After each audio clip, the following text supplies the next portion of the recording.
So I planned it like that. Peace to the family. Peace, y'all. Let me wage and sage. Peace, love, and light. Yes. This is selenite, y'all. This is a wonderful crystal. This is a wonderful stone. This is a cleansing stone. It actually cleanses all 7 chakras, and it's a self-cleansing stone. It's a stone that doesn't need to be cleansed, but it cleanses all other stones, right? And it's part of the, we would probably consider it, I think, calcite family. The same, whatever salt belongs to. It's in the same property of salt, so water will dissolve it. You don't put selenite near water, but you want to put your other stones on this stone, you know what I'm saying? And it cleanses and cleanses all of the stones. Yes, shout out to King Simon. You done know. All right, this is the Sebi-bration.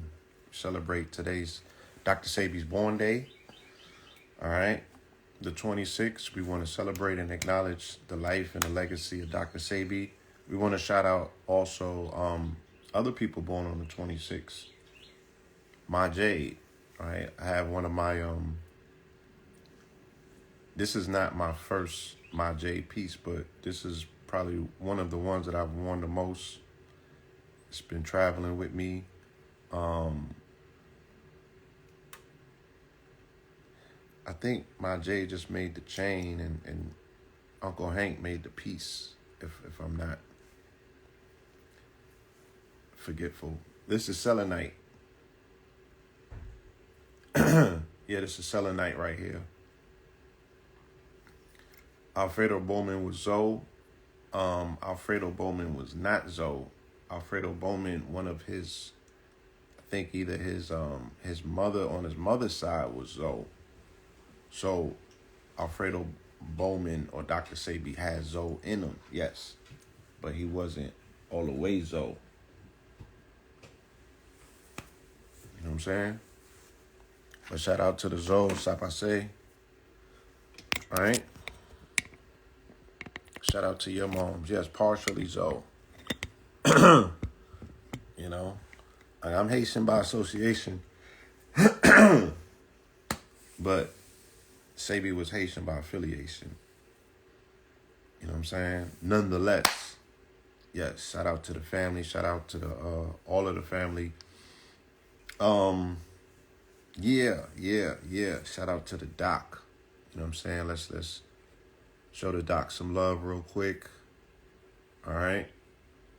You guys have heard me build numerous times on the legacy of Dr. Sebi as it pertains to, you know, real news and real life events.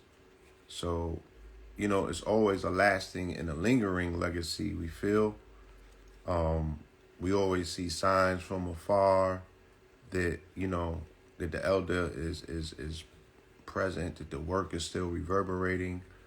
No better time, you know, to be reminded about Dr. Sebi than a few days after Thanksgiving, because during these times, we would hope that it would induce you to be inspired somehow, some way, to prioritize your health and to say, you know, this is a wonderful time to maybe go on a detox. This is a wonderful time to re-energize my cells, right? Because his thing was the Afro biomineral, you know, cellular balance. And in so many words, what that meant is that rather than just say, you know, we are the original Hebrews, or rather than just say that we are Commission as a people, or rather than just say that we are continental Africans that were brought over here, you know, as Khalid said, we lost our mind, you know, we lost our names, we lost our identities, right? We really lost our food, we lost our diet. So it's not just enough to say that somebody stole you from somewhere and they brought you somewhere else and you want to get back to that place because you want to realign yourself with the culture. You know what I'm saying? The culture is cool, but culture is built around food. Culture is precipitated around food. Culture, they say, is formulated at the family table, and they say family as a functional unit is fortified, and you know what I'm saying. Everything takes place around the family table. So with Sebi deduced from his insight and his research and his study of us as a people, regardless of whether we were here, whether we were brought here, what didn't make it was our food, right? Hence the fact, even for the indigenous family here, and their main food being maize, being corn, even that has been compromised. You know what I'm saying? So even the indigenous family here does not have access to their indigenous foods. They have been replaced by GMOs. They have supplanted any and everything that's original about us and about our people, and have, left us with all things genetically modified.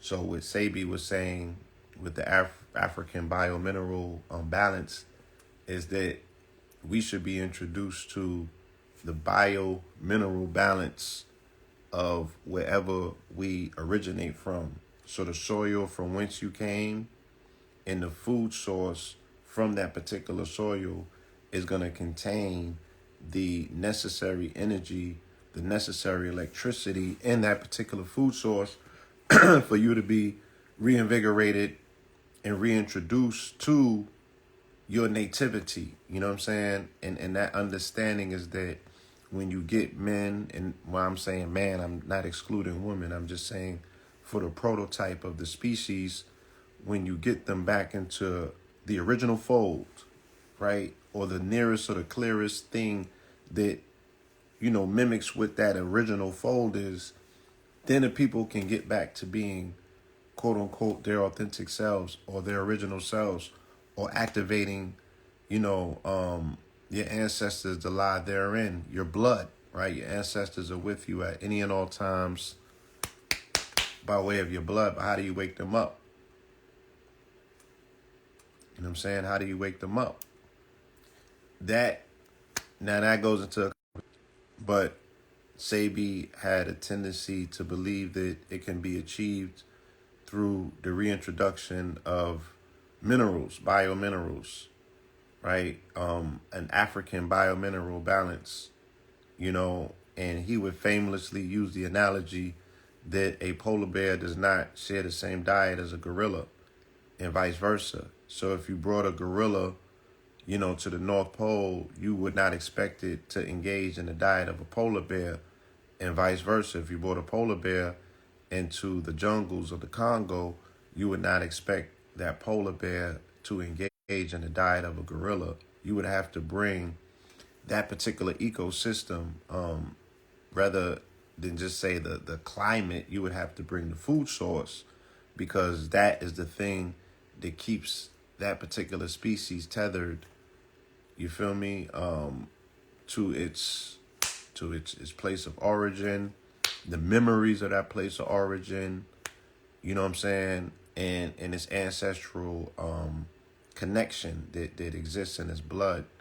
And the tendency would be that the activation of your ancestors by way of your blood would be by way of food, right? So the African biomineral balance that he was speaking on and standing on was reintroducing our genetic stock back to our original food source, because that thing would awaken the quote unquote ancestor within you, you know what I'm saying, so we could get back to our original mind and our original source. Sebi was very much proto-African, even though he originated from South America. His people come from Honduras, and they also have a storied history here in the Americas, but he very much more so embraced, his African origins across the water. Once again, even though, as somebody said earlier, he did have Haitian roots, he had Jamaican roots, and he had Honduran roots. Shout out to the Garifuna of Honduras, right? Melanated Africanoid population that inhabits Honduras. Some of them have their own indigenous narrative about them being there for X amount of years, and other of them have a narrative about them being transplants and brought here by way of. Plus, these are thriving, productive communities of which they have gone for again us understanding and embracing our story here in the Americas is really something that we should never throw away, because we got here and we did amazing things. The Garifuna community has made plenty and many contributions. There's many in indigenous communities. There's many what they call transplanted communities. And what is a transplant community? Oh, you came here under different circumstances at the bottom of a boat, right? But now that you're here, what have you done to contribute? Let's look at the Bahamian community, what they call Bajans, Bahamians, and Barbados is Bajans. Okay, so I think it's the Bahamian community, or I'm saying it right? Bahamian. Is Bahamians Bajans though? No, Bahamians are Bahamians. Bahamians is Bahamians and Bajans is Barbados. Okay, I believe it's the Bahamians, right? They were very instrumental in setting the way that it was explained to me. I'm open to be corrected if I'm wrong with this, but the Bahamians, they, the way that they was moving, they were understood to be like part of a kingdom or empire, for lack of a better term. But nonetheless, they were very industrious, melanated people, and they came over here and they built up the majority of what we consider to be Miami. You know what I'm saying? They don't get enough credit for that. They was opening up banks and everything over there. And we also got to give them acknowledgement and credit for Fisher Island, right? Of which is in the news right now. $90 million being asked for a penthouse on Fisher Island. We don't talk enough about Fisher Island. We don't talk about the melanated brother, you know what I'm saying, who founded Fisher Island. We don't talk about that exclusive community being one of the biggest tax brackets in the country, right? And we don't talk about the melanated excellence that may be initially connected to that. Now, if you want to embrace all things black, you got to take everything that goes along with it. So Oprah and them is members of this community, you know what I'm saying? And there's other top tier, melanated folk that's over there domiciling on Fisher Island. But I believe that brother, that gentleman, he came from the Bahamas as well. His people did, right? They say that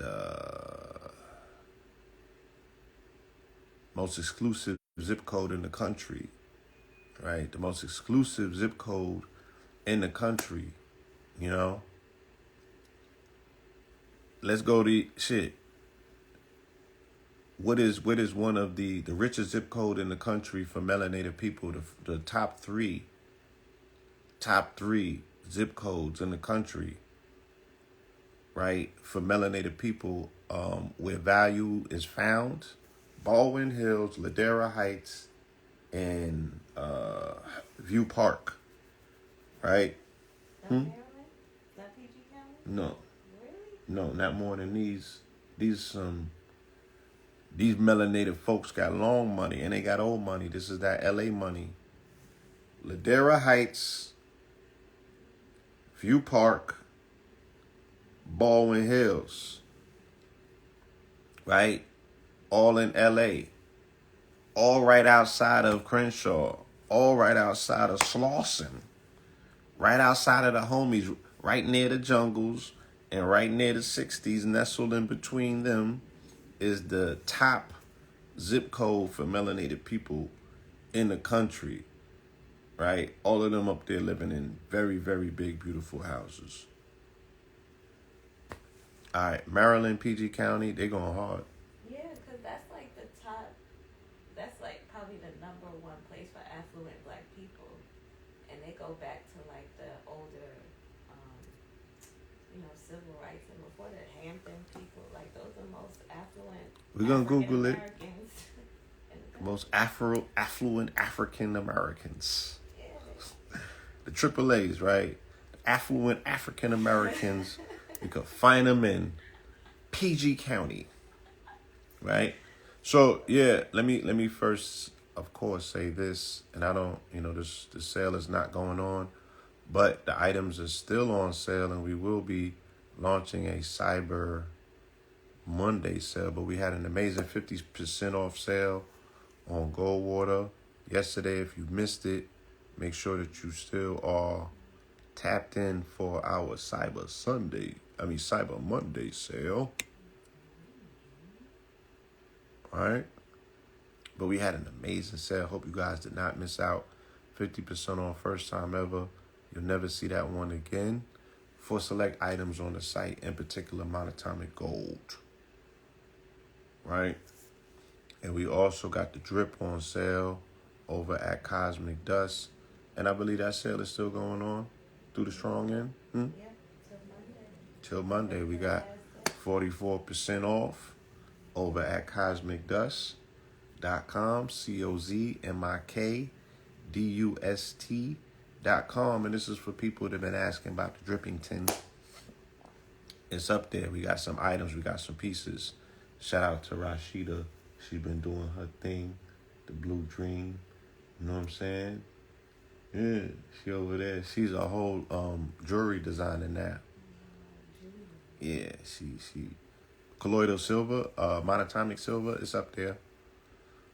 You can just wait for Monday. That's a day from now, and you'll be getting a substantial deal on all of the items on goldwater.com, including the silver.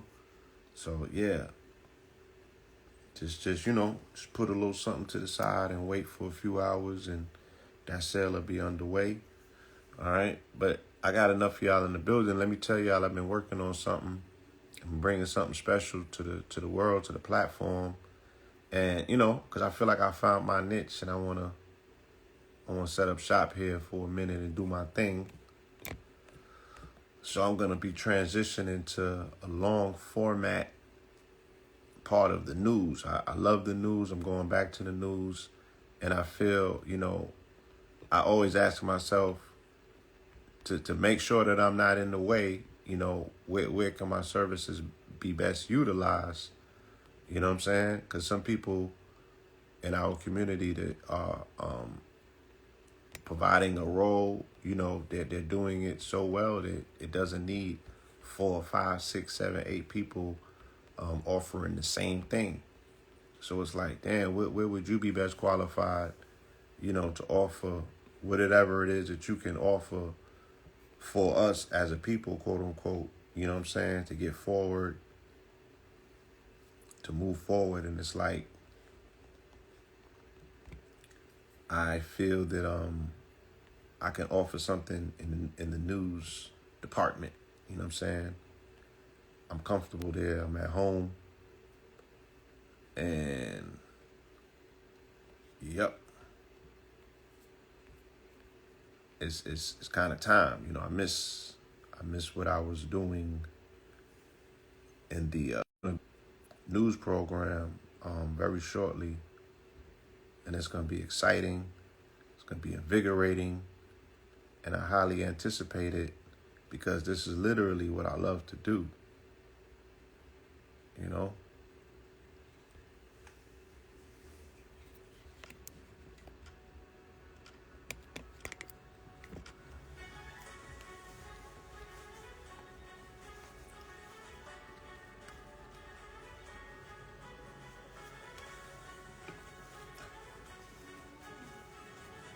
Huh?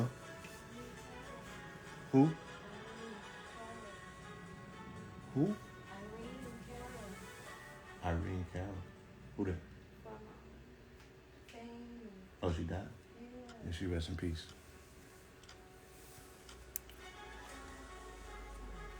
Hey.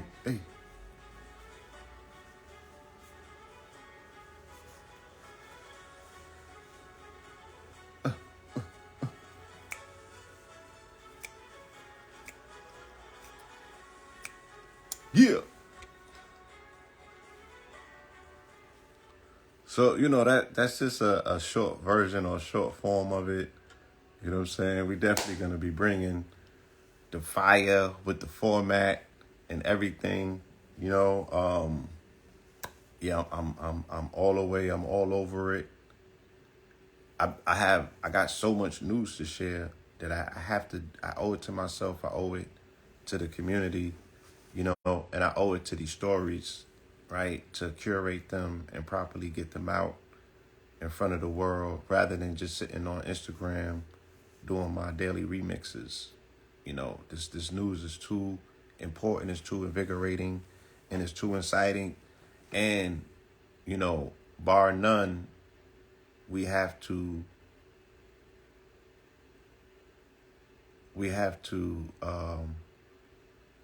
get in front of the narrative, right?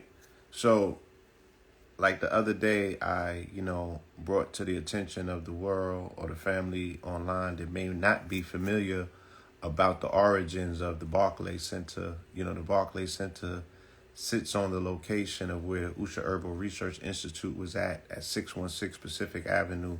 In particular, like right here, right there where my finger's pointing, where the Rockaware store specifically directly was at. They built it on top of where Harriet's alter ego was at. Harriet's alter ego is in the same building that the Usha Herbal Research Institute was once occupied in.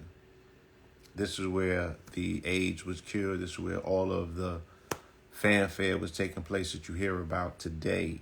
All of the, all of the magic, if you will, that was done by Sebi, my mama, was done right here where the Barclay Center is now located and sitting. And it was originally their office or their company was originally called the Ogun Herbal Research Institute, right?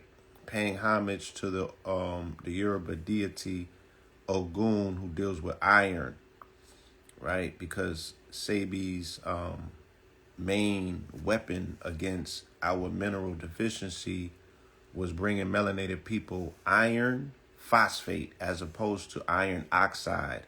Iron oxide is the iron that's extracted from the actual iron ore. It's the stone. It's what you get in iron pills. It's what binds women to this day.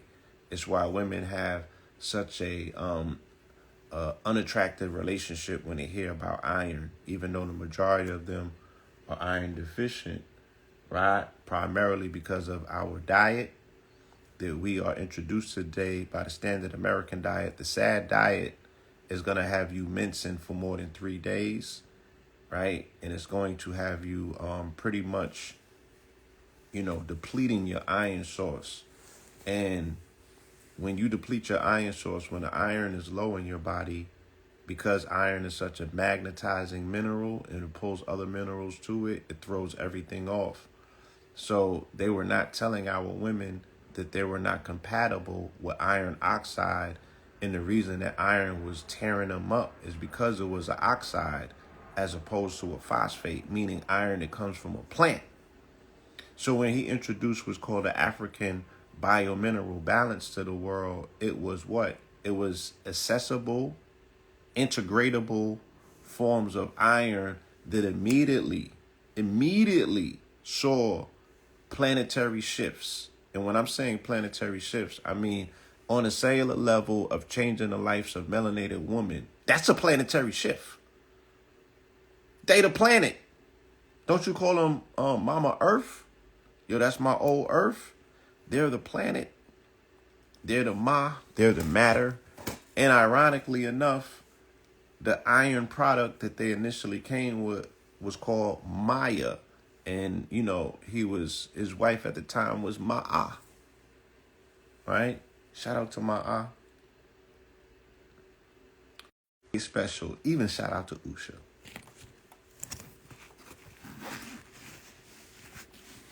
For today, though. Right? And, he has other members of his family. He got other family contingencies. Shout out to all of them. Okay? But more importantly, let's put that in perspective in terms of the Barclays and why, they chose this location to siphon off and to create a building made out of iron rust to sit on top of a location where the Ogun Herbal Research Institute was at, where the first case of AIDS, HIV was cured in the early 80s, right in this location by Mama Pill, right there, right here, like literally right there. Okay?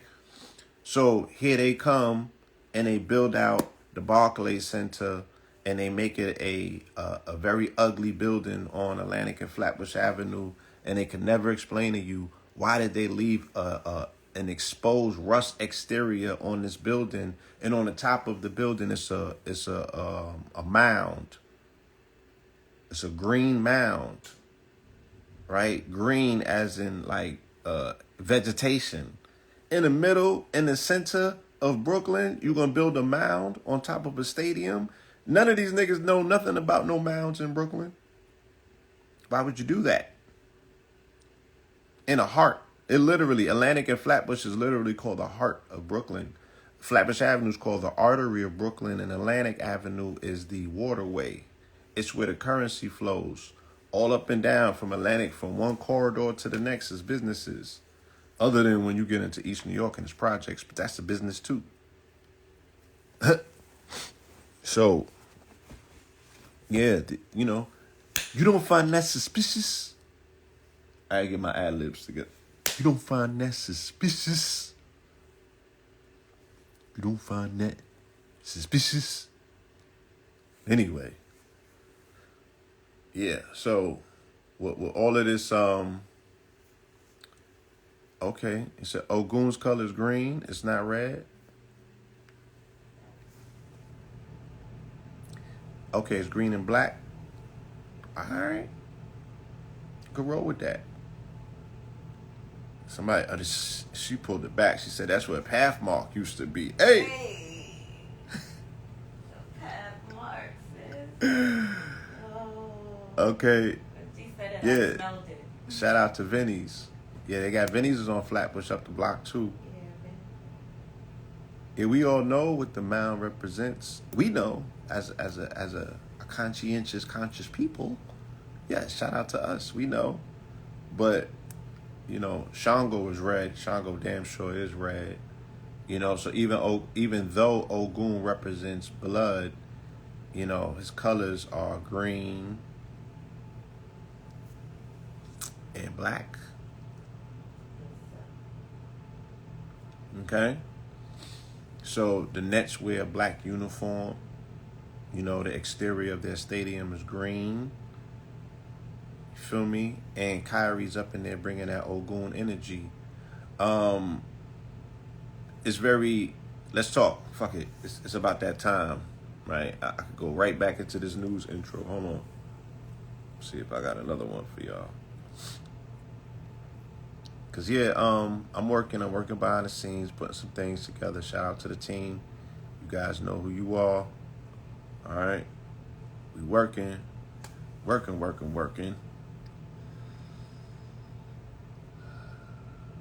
But where is it at? Yeah. This is another one.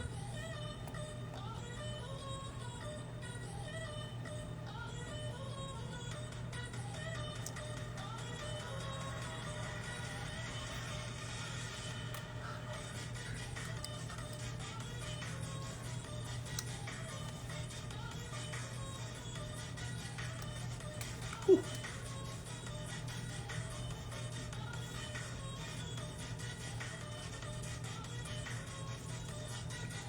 Nah, that's too much. I'm sorry, y'all. That's too much. That's too much. But this is my other news show is going to be called Techno TV. That's why I got some of the techno music in it. Because, there's way too much science and technology. That's a whole nother sector. So we gotta approach that too. But this is my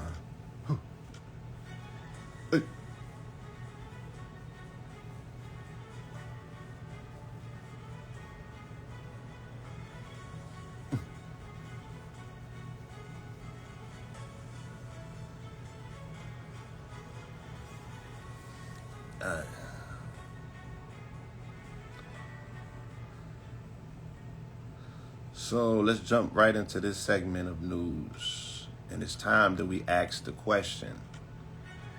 It's about that time. Unfortunately, we have found ourselves in this space, in this place, and nobody is beyond reproach, right? Nobody is beyond reproach or observation. Oh, before I do that, let me just shout out to my Jade. This is the jeweler to the stars. And not like, we not talking about the stars like celebrities and shit like that. No, she's the jeweler to the stars, to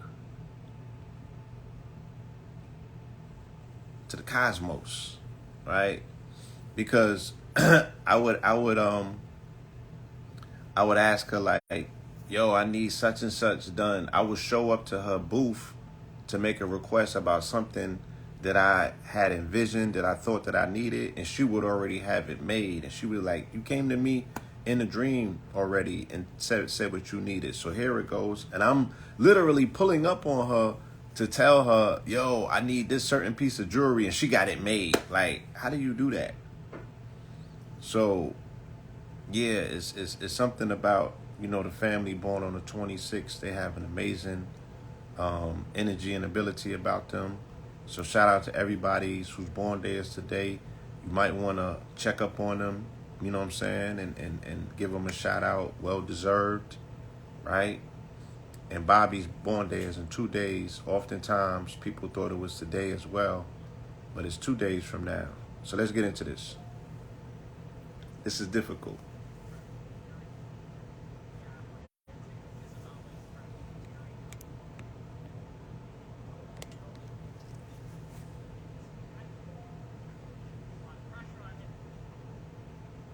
Probably can't hear it.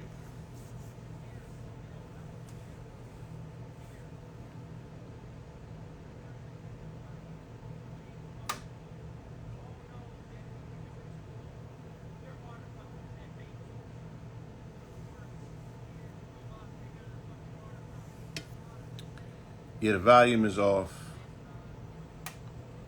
Rightfully so, because this person's commentary is off.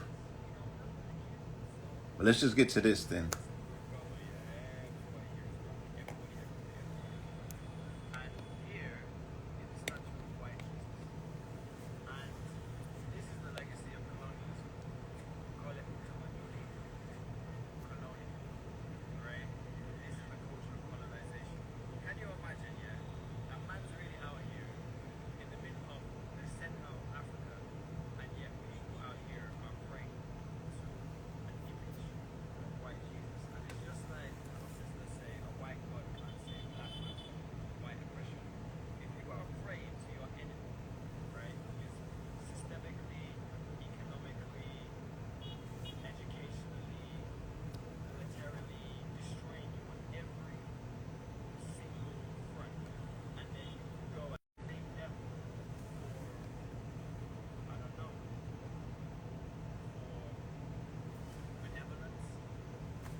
All right, the volume is low, right?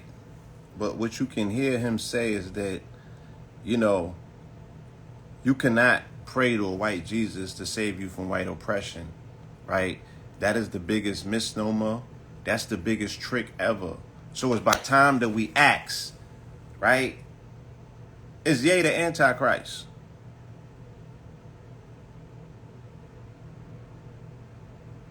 It's time that we ask these questions. And we no longer have to approach this,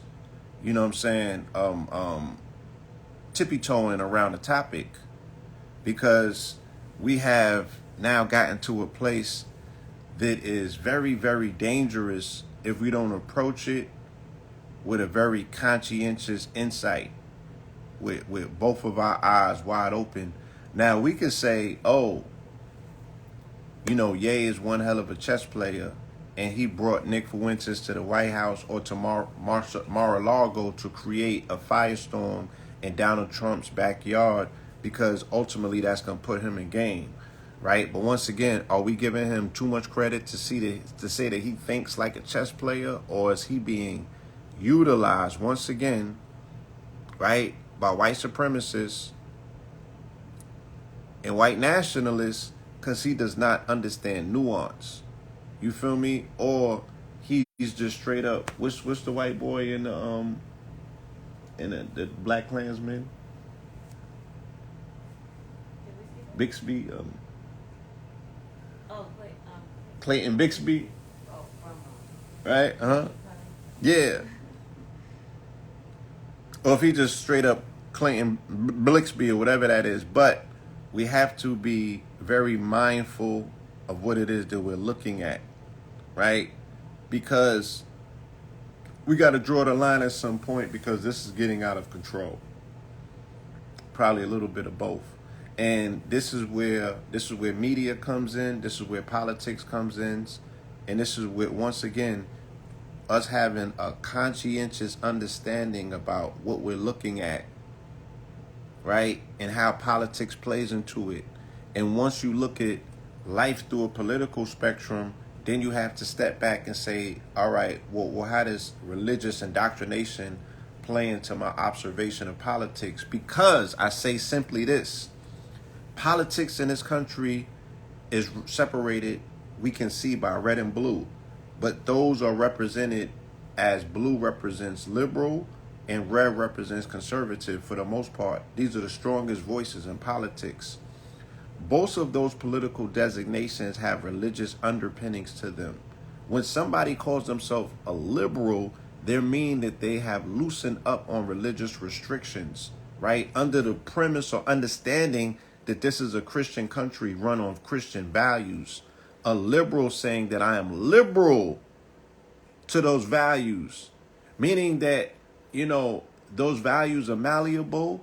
I ascribe to some, but not necessarily others. Hence the fact that they say that, quote unquote, American Christianity, if you will, or Christian values in this country is being undermined by what they consider to be the ghoulish people, because they are the ones who have historically undermined Christianity. That's the quote unquote trope that has followed them from Europe to the Americas. So they say that they are pretty much, the people who come around and undermine Christianity or Christian values, right? Because a liberal Jew, for the most part, is one that is secular and not necessarily orthodox or abiding by the tenets of the Torah, right? Which makes them, quote unquote, very dangerous. Whereas conservative, quote unquote, Americans more so fall under the spectrum of Republican, or, they banging on for the red flag. And that means that they ascribe to conservative Christian values. Okay? So they're more so the people who are Bible toting, right? Gun loving, flesh eating Americans. Okay? They like their meat red. They like their politics red. And they don't like the red man. Okay? And shout out to Yellowstone. Have you watching that TV show? Yeah. Shout out to Yellowstone and Kevin Costner. Just to get a general overview, if you want to keep up with politics in this country, they advertise it on TV, not just in Walker Warnock ads, but the TV shows, the TV stations, right, are pretty much primed around different politics or religious ideologies. We could look at Netflix and say they're very liberal, right? Whereas you could look at something like Fox News and say they're very conservative, right? And then they intermingle somewhere in between. You feel me? But for the most part, this is what we're looking at. Of course, they got bones and all. I told you that the new trend in media is going to be cannibalism. But the new trend in media is cannibalism during the rise of autoimmune diseases, because all of the cannibalism stuff is coming out after the jab, because people's are literally, their bodies are eating themselves. That's all an autoimmune disease is. Your body's eating itself. Your body's not in contact with its own neurological systems, or better yet, not neurological systems, but sympathetic nervous systems. And you know, that particular aspect of your body is out of whack. So you start attacking yourself and eating yourself. I mean, what you think drill music is? That's cannibalism. It's called fracticide. You know, brothers killing brothers. It's cannibalism. What you think selling crack cocaine is?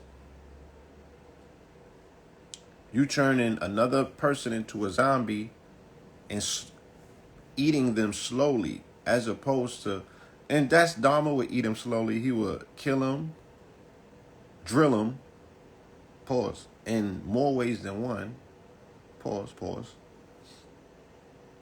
and then put them in a skillet. But he ain't do everything in one day. He would take time. He would put them, you know what I'm saying, in the vat. And then he had, like, what's the shit that they be, like, the mothers be sending the food and the clothes to the Caribbean? Barrel. The barrel. He would have the barrel. So he put him in the barrel. What difference is it if a nigga been smoking crack for 20 years and he made his audit, you know, he made his quota every day. Don't ask no questions, but this nigga got at least $5 for you every day. And you siphoning life force off of him to go make Phil Knight richer by buying Nikes. You got every pair, and you take pride in that shit. Are you not cannibalizing him? Are you not eating off of a dead person's carcass to make your carcass appear to be so much more full of life? Right? You got all of the new threads on. You got the drip on. You speaking life, nigga, right? And you're attracting a feminine essence to you, which is allowing you to have a pick of the mating spectrum that will ultimately allow you to propagate your progeny into the future. It's all a mating ritual. This is primal. It gets no more primal than this. Right? So you get to see what our ancient activities look like in a modern lens. Because we just going to be adaptive to any environment that you put us in. But when you strip it all down and you look at it for what it is, it's all about primal mating. Which makes this latest shit so confusing, because the children don't want to mate. They just want to be, as they showed in the rat experiment. What was it called? Project? I know Red Pill is somewhere around here. But there was a rat. They put the rats in the projects, and they did an experiment on them.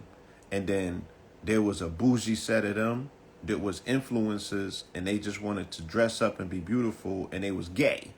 And they wasn't even, the beautiful ones is what they called them. And they had it, there was a social circle, so they was canceling other rats. You feel me? They was like, you can't sit at this table. We the bougie rats and shit like that. They had a whole social circle, but they had to get jig and fly every day to go nowhere because they was in the projects. Look, they figured this shit out a long time ago. That was in the 60s. Anyway. Yeah, rats. Google it.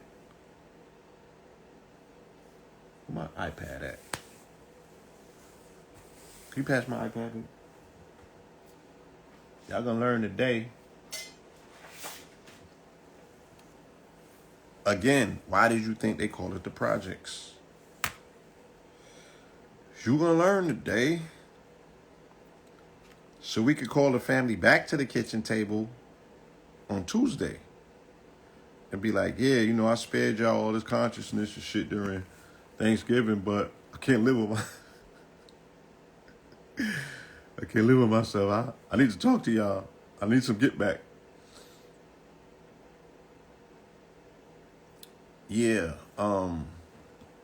So we have to speak about the danger that's ensuing with Kanye West volunteering himself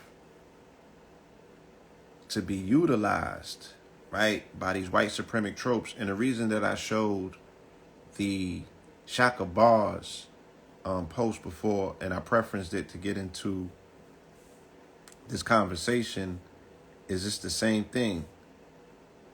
Until Kanye West makes an open declaration that his Jesus or his God is black, right? He needs to be excluded and put on a list of not only somebody that we disown, but somebody that we put under the motherfucking microscope and a telescope with a goddamn nuke button on it if necessary, because he's ultra dangerous, right? He's ultra dangerous because of his unwillingness to understand that he is being utilized, right, for one of the worst situations ever, which is to propagate the falsehood of white Jesus. And that's the worst form of mental cancer. That's the worst form of white supremacy that we are up against as a people. You feel me? He cannot be trusted because he cannot trust himself, because he does not love himself. He is a full-fledged victim of white Western indoctrination. And I'm not even saying that it's his fault. He was exposed to Christianity, you know what I mean? And he is thoroughly damaged by that level of exposure. And he has not pivoted to any level of being able to see himself as divinity or indivinity. He could call himself God by way of calling himself Jesus. He could say that he is a God, but he has yet to say that he's a black God or melanated one. And that level of corpacity has now allowed him to be weaponized by white supremacists who know how to use this nigga like a chess piece. And he's not the one out here playing chess. He's the one out here that's being utilized to play chess. Candace Owen played him like a piece. Now, Nick Fuentes is playing this niggas like a piece. He's been compromised. He's been converted. And he's dangerous. He is the Antichrist. Why? Because he represents the metaphysical narrative and story of the Antichrist. He's battling as a Gemini with the white and the black person in him. Okay? Yeah, between 1968 and 1970, American ethologist John B. Calhoun conducted a behavioral studies of captive mice within a 9-square-foot enclosure at a rural facility in Poolesville, Maryland. It's called Universe 25. Okay? Y'all can Google it, and it'll give you the whole rundown. Right? Universe 25.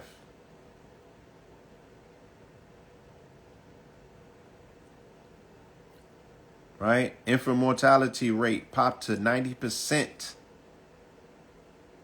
They abandoned their traditional roles. Social status in Universe 25. Let's get to this real quick. Right?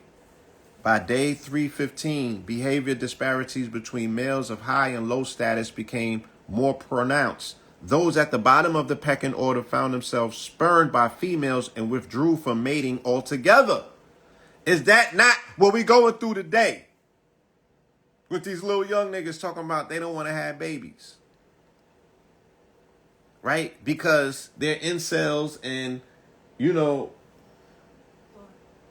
what's the word that they can't get girls and shit? The little young niggas who can't get the shorties and they all making the emo depressive music. They got a word for that shit. Lame? Let's not be rude on them. These is little niggas who just was not exposed to game. They don't know. What did they call them in your day?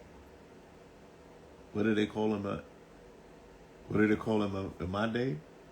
Poo butts, derelicts. Derelicts, really? Yeah. They called them gay. Oh, I thought you was gonna say lame. Sorry. We call them lame-os I and thought you would have said like squares or shit. I know you was gonna go so hard. squares and So flatbush on them. Niggas in here. lame-os and incel. All right. Having no roles to fulfill within the society of mice, these outcast males wandered apart from larger groups to eat and sleep alone, and sometimes fight with one another.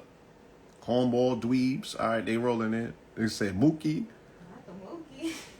In DC, they call them Gumps, but we know what that is. Gumps, no forest. The alpha males, by contrast, became more aggressive and pugnacious, often launching into violence with no clear provocation or motive. They was just spinning the block. At times, these males would roam around and indiscriminately rape other mice, regardless of gender. Meanwhile, the beta males, those ranked between the aggressive alphas and outcast omegas, grew timid and inert and often wound up being the passive recipients of violence. In several instances, bloodbaths ended with a cannibalistic feast for the victors. Where we at? Hold on. This is why we got to do the news program the way that we do it. Because the news that I see is not inclusive of perspectives that go back and connect the dots. Like, nobody's building bridges to the past with the modern narratives. Everything seems to be so separate, right? The way that we approach the news, everything is connected. You feel me? Yeah, we bring things full circle with perspectives because of research and you know, for those of us that have been exposed to some things, like I never forgot the things that I studied. You know what I mean? So I know what I'm looking at when I'm looking at it. That's why I be sounding so crazy about this shit and unapologetic and chastising it, because you don't understand what the ramifications are. These are social experiments being played out that were studied and researched and implemented in the 50s and the 60s and the 70s, post-World War II, after they got them boys from Brazil, if you know who I'm talking about, the SS folks, right? And they started implementing all of this Nazi propaganda over here in the West once they snatched them up and sent them to Chile and all of them other places. So, you know what I'm saying? The male mice abandoned their traditional roles in Universe 25. The females were left to fend for their nests. I mean, is this not what we're going through? I'm going to do a whole documentary on this, matter of fact. Especially since shit is so rat infested in our neighborhoods. And then in 2019, during the ending, because I remember I went to see Joker when I was in London, so that means it was October, because I was out there in October, right before I came back and filmed the movie. And I seen the movie Joker, and they had the super rats in Joker. By the time C-19 hit this country in March of 2020, they had super rats in New York. And then New York became Gotham. But Joker did $1 billion internationally. So that ideology, that mentality was already downloaded. Now you see that in all of these cities that have gone rogue. Right? It's a merger between The Purge and Joker. Anyway, y'all ain't been in New York lately, I could tell. Anyway. Because I'm spot on. And not because I want to be. I'm like, God damn it, when I got back to New York in September of 2020, maybe August, and I went to 42nd Street, I was like, oh, shit. And I grew up in the 80s. I was like, no, this is Gotham. This is Gotham. Bar none. Consequently, many females adopted more aggressive forms of behavior, which would sometimes spill over into violence towards their youth. Others will refrain from motherly duties altogether, banishing their unraised litters and withdrawing from further mating, resulting in serious consequences. In some compartments, the infant mortality rate topped 90%. Now, Calhoun named this the stagnation phase, ultimately known as the equilibrium period. He attributed the overly aggressive and passive behavioral patterns to the breakdown of social roles and rampant over-clustering. Over-clustering. Over-clustering. When you put them in the projects and you over-cluster them, was they having 10, 11, and 12 babies?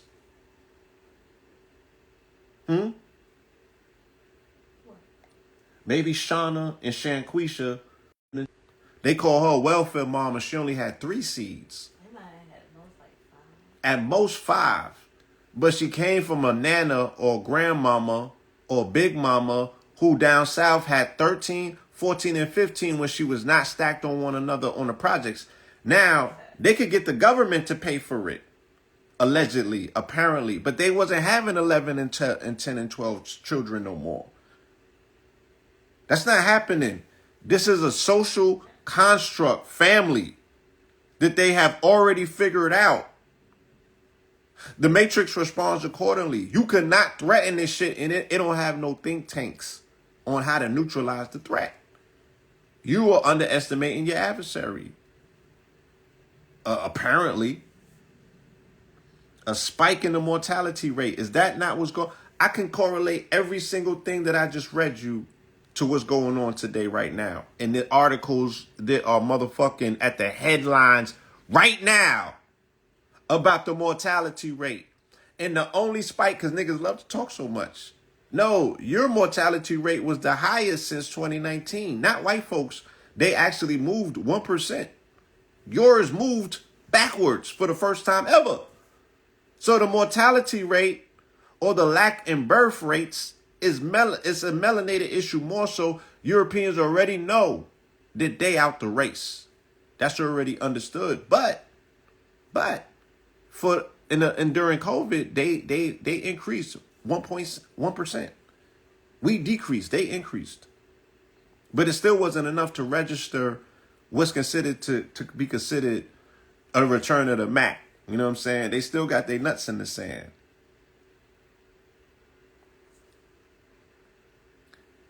By the 560th day, the population increase has ceased altogether as the mortality rate hovered at 100%. This marked the start of the death phase, aka the die period, in which the rodent utopia slid towards extinction. Amidst the violence, hostility, lack of mating, a younger generation of mice reached maturity, having never been exposed to examples of normal, healthy relations. They got this shit figured out. You niggas got 2 generations left at the most. At the most, according to this. Because all of the factors are in play.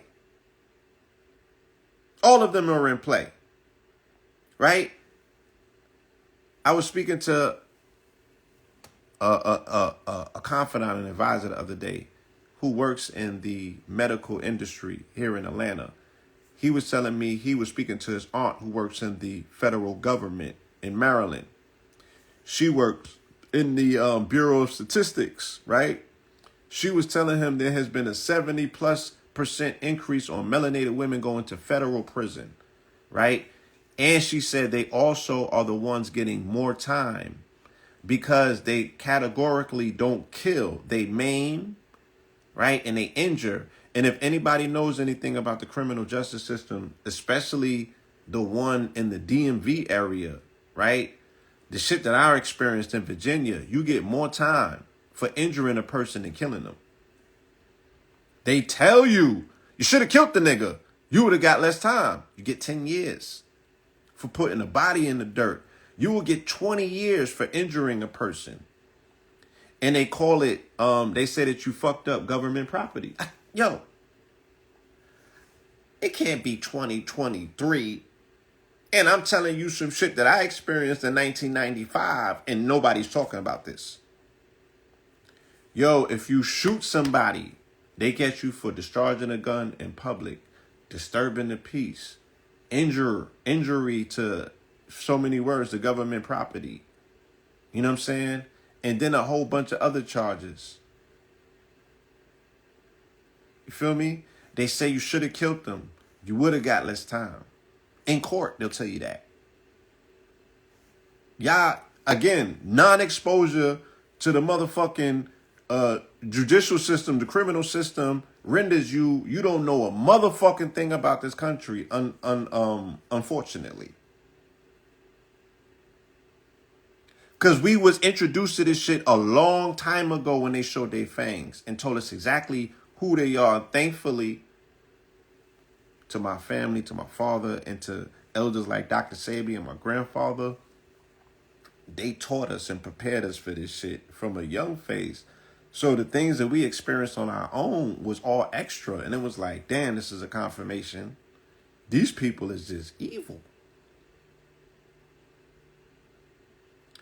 Anyway, because some people are not, for whatever reason, still ready to stomach the truth of what this thing is given for real, with unapologetically. Yeah, I'm sure they do. Virginia, that's where I was at. That Commonwealth. Shit. And ironically, the first, the insemination of this country, the beginning of this country is in Virginia. So if I was hearing the shit that I was hearing in Virginia, I'm like, okay, this is the country sentiment, because it starts in Virginia and then in the vaginal canal, and then it gets birthed and spread throughout the rest of the country. They adopted this policy.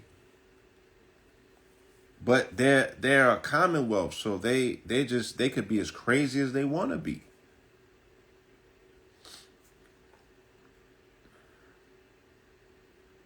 All right. With no concept of mating, parenting, or marking territory, this generation of mice spent all of their waking hours eating, drinking, and grooming themselves.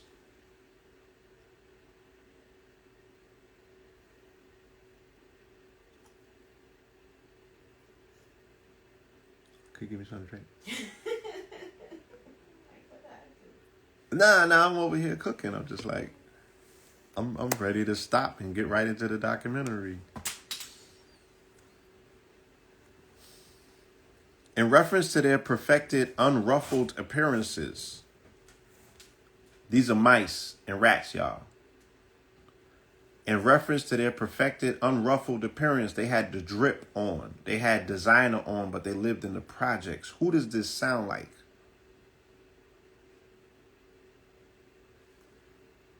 All right. They asked me to read it again. Let me just reach back a little bit. Right?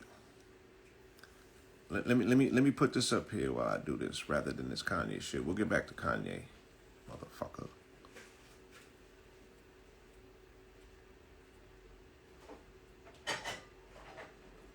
And remember, as a Gemini, he's going to do this. He's going to go back and forth between God and the devil. Right? He's going to do this. But at what point do we say enough is enough? Because he's going to do it nonstop. He can't help himself. Shout out to the Geminis. I know I ain't lying.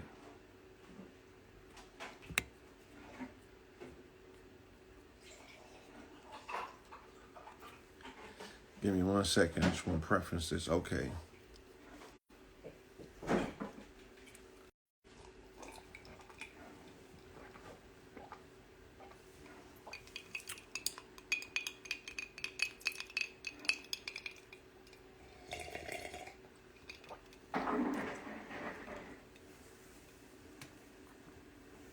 It said, amidst the violence, hostility, and lack of mating, a younger generation of mice reached maturity, having never been exposed to examples of normal, healthy relations. With no concept of mating, parenting, or marking territory, this generation of mice spent all of their waking hours eating, drinking, and grooming themselves. In reference to their perfected, unruffled appearances, Calhoun called these mice the beautiful ones. Living in seclusion from the other mice, they were spared the violence and conflict that waged in the crowded areas yet made no social contributions. So these are your influencers. These are your rappers. These niggas that got the bag, right? These are them niggas that's the financial gurus and the Lambos that you don't even see these niggas doing turkey giveaways. You don't even see the niggas doing turkey giveaways, right? Let alone going to the hood and talking to the homies. They just online. They insulated, right? They're in gated communities, even when they're amongst the people. You feel me? And they're not motherfucking, they're like asexual. They don't even got baddies like that. And the baddies with all the surgery, how you gonna get plastic put in your body and you wanna be somebody's mother? It don't work. How you gonna take out the breast and put plastic in it? You can't breastfeed no more. They do though. But they do, right? Because the baby gonna go on formula to just be indoctrinated to be another plastic baby. And the reason I say this is with the implants? Yes. Breastfeeding with implants? How? That's what I said, but yes. Come on, son. They do. They switch out the packs. They're like IV, you know, they put the IV milk in there. I don't think it worked like that. How does it work? Because with the implants, they put it in that pack of whatever's in it. I don't somehow, some way, I don't know how, but I've been told by women who have their breasts done that they still breastfeed. Wow. Because it's not like the butt injections where they're injecting you with the gel or the silicone. The silicone or saline is in a bag. It's in a bag. Put in the breast. Now, And it's not disrupting. Where exactly? I don't know if it just goes underneath your skin. I don't know how they implant that, but they're still able to breastfeed. I don't know how they feel comfortable doing it, but now, mind you, this is something that can still rupture. This is something that can still bust. It may take a lot, but it's possible. All right. According to Calhoun, the death phase consisted of 2 stages, the first death and the second death. The former was characterized by the loss of purpose in life beyond mere existence, no desire to mate, raise young, or establish a role within society. The first death was represented by the lackadaisical lives of the beautiful one, whereas the second death was marked by the literal end of life and the extension of Universe 25. Does this sound familiar? The first death, right? The fact that we exist in a death culture, you got niggas who are millionaires that don't have no life goals. They don't know what to do with their lives, but they got M's and they lost, right? When did we ever experience that as a people? So there's no vision, there's no ideals, there's no long term, right? Only thing you needed to do was say, I need to get out the struggle and, make sure that my mama got 2 turkeys instead of 1 on Thanksgiving. But she's still in the projects. A nigga with this worth multi-million dollars rolling dice in the alley with some niggas that's not worth $100,000. That's this type of shit that they talking about. You part of a death culture. Even money won't save you. Right? Even money won't save these niggas. Not $1 billion. Nothing. No social contributions whatsoever. So their first death that they die is that you are inhabiting a body with no purpose. The second death is that you are a part of an entire generation that's about to die off because they already got your number. The financial crunches are coming, right? And then the children don't want to have children. So they're not even inspired to procreate, nor are they looking for healthy relationships, nor have they been exposed to any prior to this that trains them on how to have them going forward in the future. And then they know, based on statistics, we got them, next generation. Right? Let's find out who the smart ones are now. Because they putting all of the bait out, right? They putting all of the carrots on the stick to see who's the smart ones. Who's the people that actually know something? Because these niggas don't. So who y'all hearing this shit from? Because We could tell that y'all don't know this. You heard it from somewhere because you can't even motherfucking get out of a conversation or a press conference. So this ain't coming from you. So they're like, oh, let's find out who's the ones so we could get them out the way. And then the children is totally lost. They don't have no idea, right, what they up against because they wasn't properly taught or prepared on warfare. And warfare is just like, yo, my children are dying at an alarming rate post Trayvon. We need to protect these babies. At least let me show them who the ops are. That's warfare. Like, if you haven't prepared these children on how to walk through life yet, 2012 was 10 years ago, nigga. These children are no more prepared today for the reality of what awaits them than it was 10 years ago. It's even worse now, right? Because of shit like this, the people who they look up to are now aligning themselves with the white supremacists because the spell has finally seeped to level 3. And the level 3 spell, again, is overexposure to a form of white nationalism that's tied directly to white Christianity in this concept of a white Christ. If Christ is white, then so is your God. And if you consider that, then you think that white folks is his chosen people. And any and everything that they do to you is gospel. And going against them to you subconsciously is like going against God. And you're not ready for that. You're not ready for that.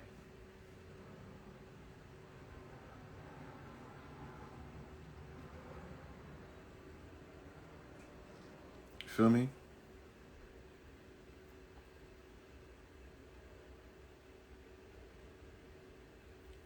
So as much as we don't think like we like rats or mice, I would ask you, why is that what they use in every lab experiment to find out what you niggas gonna do? And you do it. And you do it. When has any of those experiments failed? I'm sure there has been some, but there's others that are very conclusive, and they develop products, jabs, policy, and all of that from these experiments that they utilize specifically with white mice. But this one here was not only utilized with white mice. No. Not this one. They put them in the projects.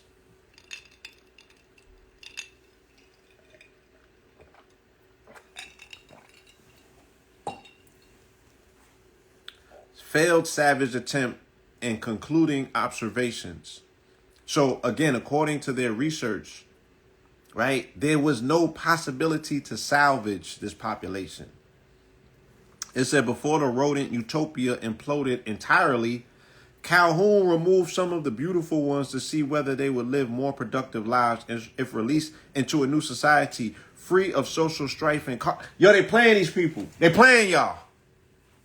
They playing y'all. They playing. Placing these mice in a fresh setting with few pre-existing residents, a scenario similar to that which greeted the initial pairs placed in Universe 25, he expected the beautiful ones to awake from their asocial haze and answer nature's call to populate the barren environment. However, the relocated mice showed no signs of change from their earlier behavioral patterns, refusing to mate or even interact among their new peers. The reclusive mice eventually died of natural causes, and the fledgling society folded without a single new birth. So what does that sound like? Yo, we tore down Cabrini Green, and we sent these niggas to Jessup. We sent these niggas to areas of Chicago that did not have projects, and they had regular housing. Did them niggas change? Right? Hell no. Or did they bring that shit with them to the suburbs? When they took them niggas and they tore down Jordan down. When they took these niggas and they tore down, what's that shit in Bankhead? There was the first projects, right? And when they sent them niggas to Riverdale, right? And when they sent these niggas to all these other outskirts, what did them niggas do? They brought the hood with them everywhere that they went. Hence the fact that what? They say you could take a nigga out the hood, but you can't take the hood out the nigga. How do you de-nigga a nigga? I'll wait. I'll wait. I'll wait.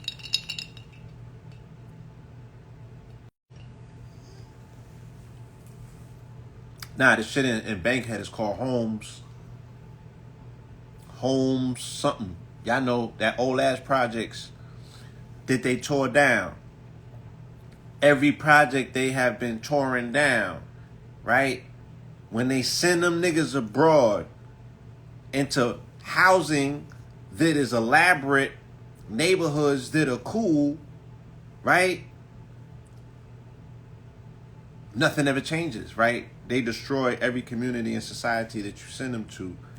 Bowen Homes, yes, because they have been successfully indoctrinated by what's called Universe 25, right? They turned these niggas into rats, and they're literally now ratting on one another, right? There's a rat epidemic, ratting and a rat epidemic in the inner city.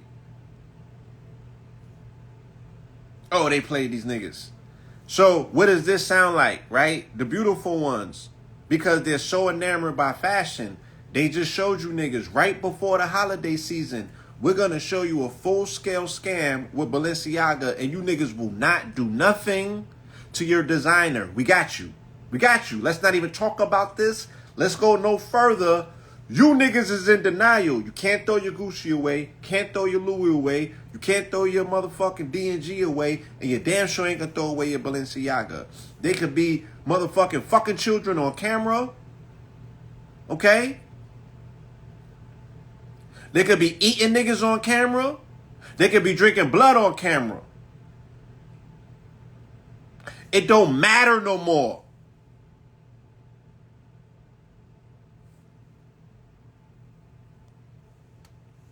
The program is successfully set.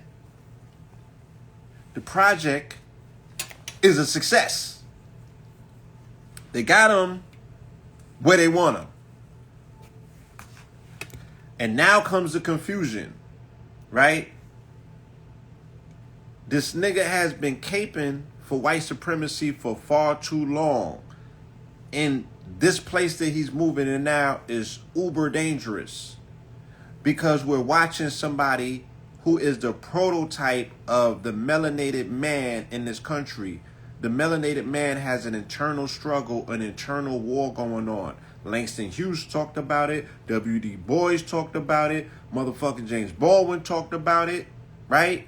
It's that inert struggle between the black, melanated, Africanoid or indigenous autonomous aspect of who he is, and the white westernized version that has been supplanted and implanted and marketed to all of us. To all of us. You feel me? So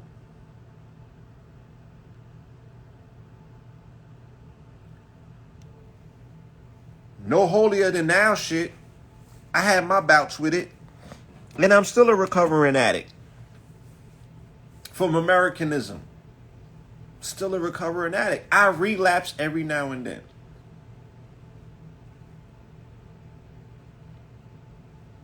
I relapse every now and then. We all relapsed on Thursday. Feel me? Let's just keep it real with one another.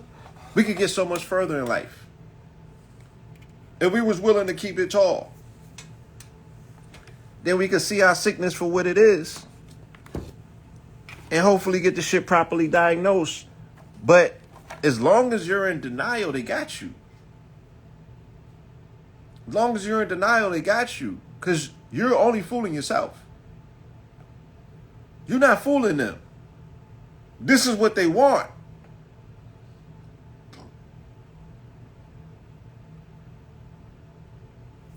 This is a fucking nightmare, said one longtime Trump advisor who spoke on condition of anonymity. This nigga's too toxic for Trump.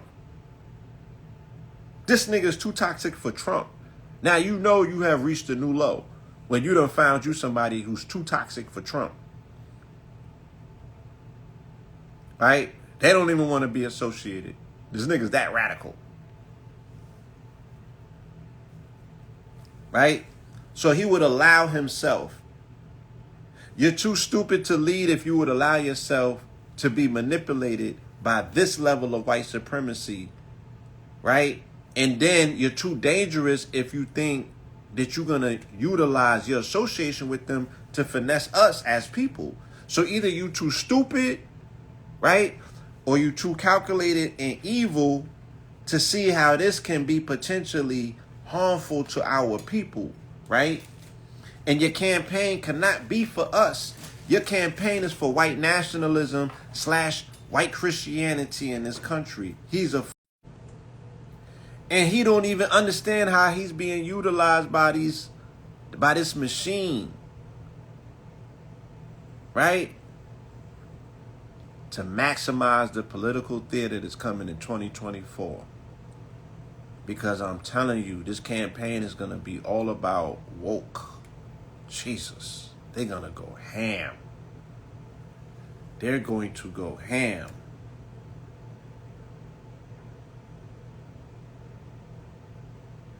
Feel me? And yeah, he's telling the truth. But again, you can mix in, the truth is super accessible. But a lot of these, if you're around this information enough to research and study it, these are neocon talking points.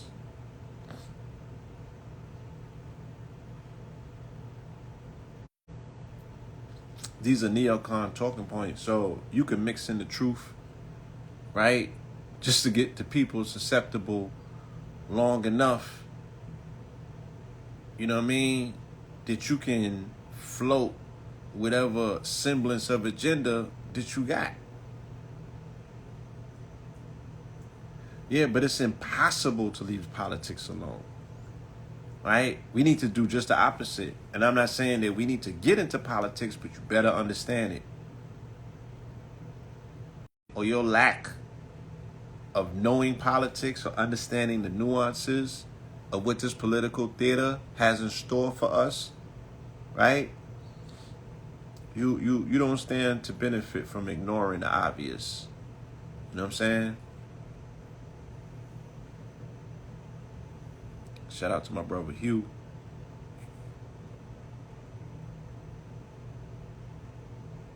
Right? He put this picture up.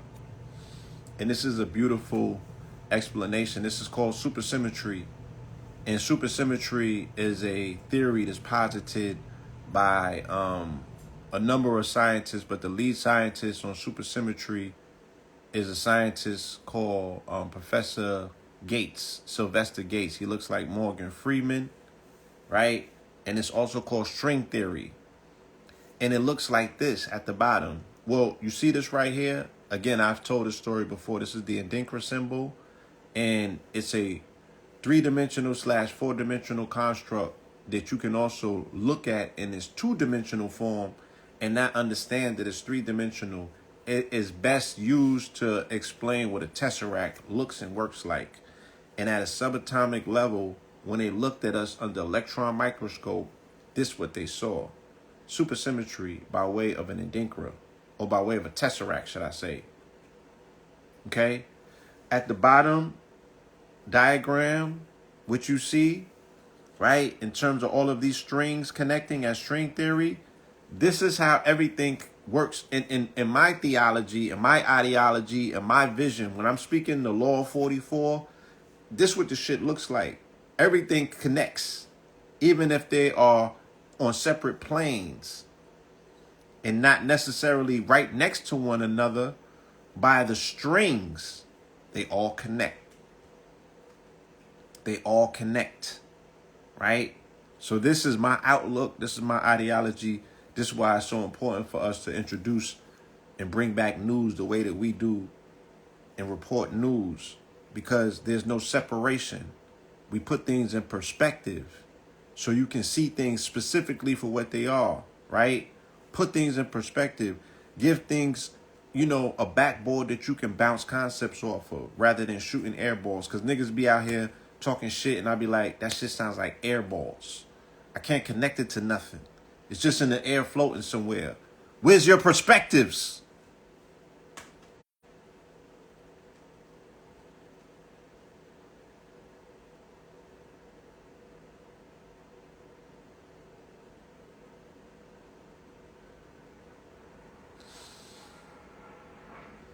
Audio.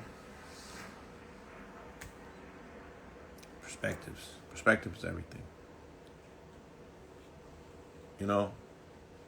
Like I wasn't even headed towards the conversation with about the beautiful ones. You know what I'm saying? I think I was sitting up here talking about Sebi and shit. I don't remember how we got into the beautiful ones, but glad that we did, because we was able to put it in perspective and bring it back into its modern context to be able to look at it specifically in now time and see how it connects to narratives of news that we just was exposed to the past few days. Case in point, the goddamn Balenciaga story. You seen anybody burning up Balenciaga on their timeline? Right? Did you hear Nori saying I'm canceling Balenciaga and he's no longer Yalenciaga, whatever the hell he was calling his name? Did you see anybody do that? Did you see niggas canceling and dismissing Balenciaga by the troves? Did you?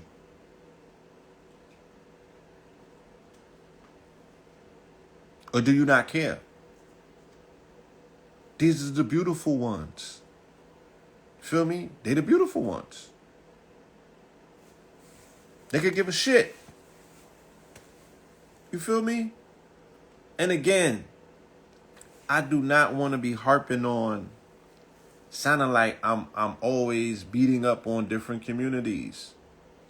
When we point things out, it's for purposes of perspective. And it's not to target any marginalized community. You feel me? It's not to marginalize, or it's not to attack any marginalized community, because I feel that, we just all have different identification markers for how we have been damaged by colonialism.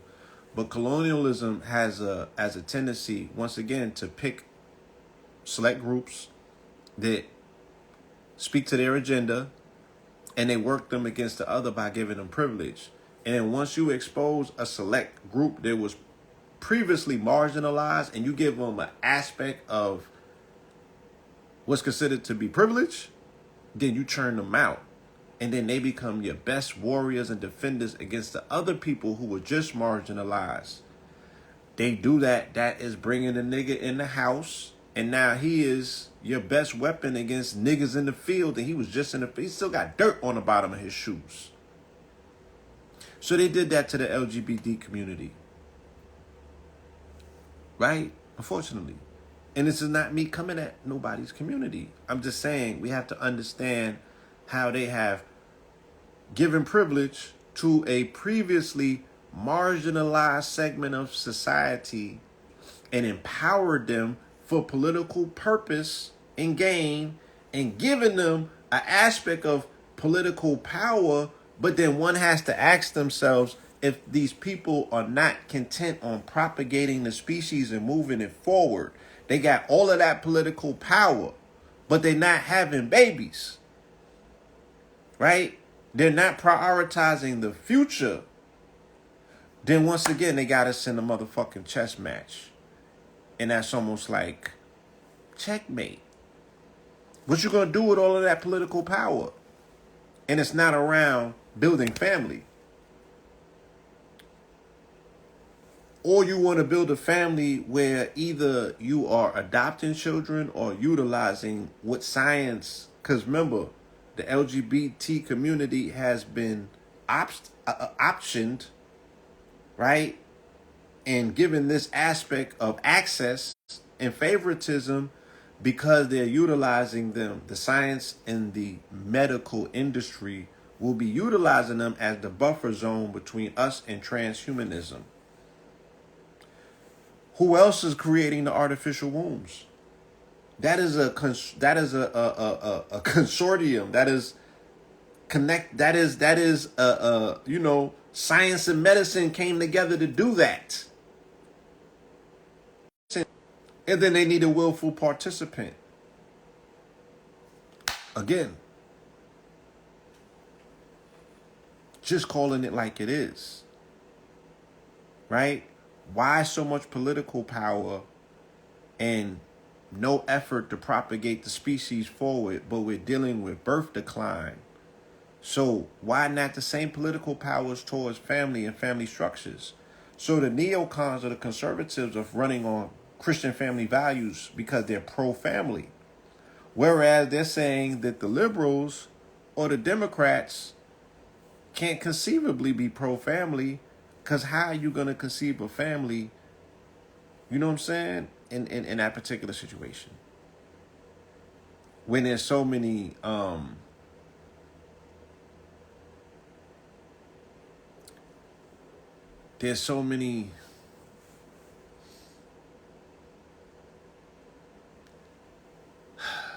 damn, I don't even know how to have these conversations without.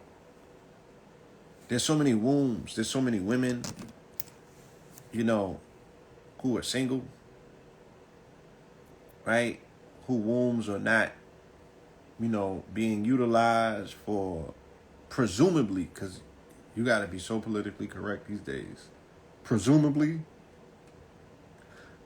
I would think for the majority of women, I can't speak for all women. I can't speak for no women. I would just say for women who do want to have children, right? They don't have, they're not, I can't even use these words. I can't even say equally yoked, because men and women are not equal, right?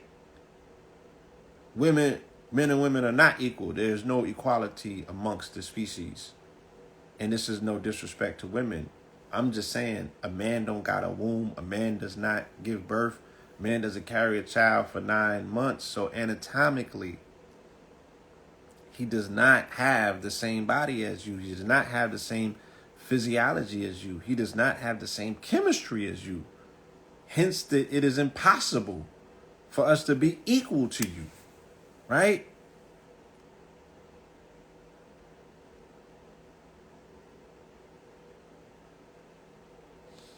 So for the women who do, who want to exercise that option to be mothers and once again make contributions to society and civilization, when you strip all of it down, once we get back to what's the most primal thing, mating, procreation, you propagate a species by having more children.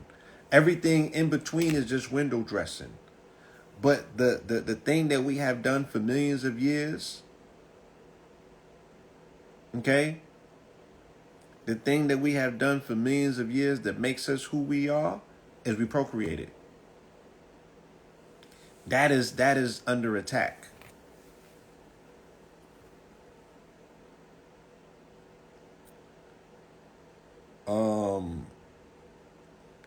Equal in value and equal in utility. There's a different aspect of the equality thing, and I don't want to get, because they tie equality in this society into whether you're worthy or not, or your value, and that's not what I'm saying. The utility aspect, you're saying, all right, men are protectors in society, they're providers, they provide security, and we're men, you know what I'm saying? Women provide a plethora of things as well. The combination of them both is what makes society what it is. So rather than looking for equality, the equitable, response would, right, let's find equity in what it is that we have to offer society, right? What I have to offer is just as important as what you have to offer, but what we have to offer together is the only thing that's going to grow us. Looking to, do it. Women are fashioned, to do, and vice versa. You know what I mean? And again, if society wasn't so fractured and broke down, we would not be looking to compensate for one another's roles in society. Everybody has a role to play, and I don't think that that's sexist to say. And I'm not saying, oh, a woman, her role is to be home, raising children, and in the kitchen. That's not what I'm saying, because look what women did in the workplace. Look how women in the workforce or the work labor showed you how much more effectively or efficiently to run government, right? Because they naturally, as nurturers, they have Capricorn energy, which deals with structure, which deals with operations, which deals with actually getting things moved and done. The white man know how powerful melanated women are in terms of being in business, right? And being in management. If they can manage the household, they can manage the corporation. It's the same thing. So I think that melanated men have underlooked and undermined themselves by not attempting to work with women in places where their strongest suit is at. And we can step back and see what their strong suits are. Why do they have them operate in banks? Why do they have them operate in cat? They always got them around the money. They always have them. They always have them in managerial positions, getting shit done, right? Have we utilized them in that respect to say, I can step back and look at the magic that you do. Let me put you in position so you could do the same shit over here, and we hold you down. We ain't did that yet. Niggas want to put them on the motherfucking strip. That's what they see in terms of contributions. Oh, we're going to utilize this womb to make it some bread. And I'm going to allow you to be a beautiful one, but you ain't getting no money. But I get you all the trinkets that you want. That's what we was introduced to and indoctrinated. You feel me? Whereas, you know, her inclusion into the workforce, we can't say that it was past the 50s to the 60s and the 70s. We did not utilize that. And then they had them in the background. Look, they did the same thing, and according to what they say in these movements. Black Panthers, you know what I'm saying? And in different revolutionary movements, Sebi said that the women are the healers, right? But Sebi didn't put women in the front. Sebi was the face of the organization, and very rarely did you hear anything about the women in the organization, but he always spoke about women was the healers, right? So when was he going to introduce women healers into the fold as being the face or the forefront of the organization? That never happened. But in theory, right, he spoke to the fact that women are naturally healers. Granted, that's that Virgo energy, right? Naturally, I see it. Right? But our organizations did not do that. And we have yet to pivot or figure it out. But we want to chastise the fact that they got Eastern Stars out here. Right? White man know how to put them in a position. We ain't figured this shit out yet. We're still battling, right? And fighting the oldest war ever fought, which is a gender-based one.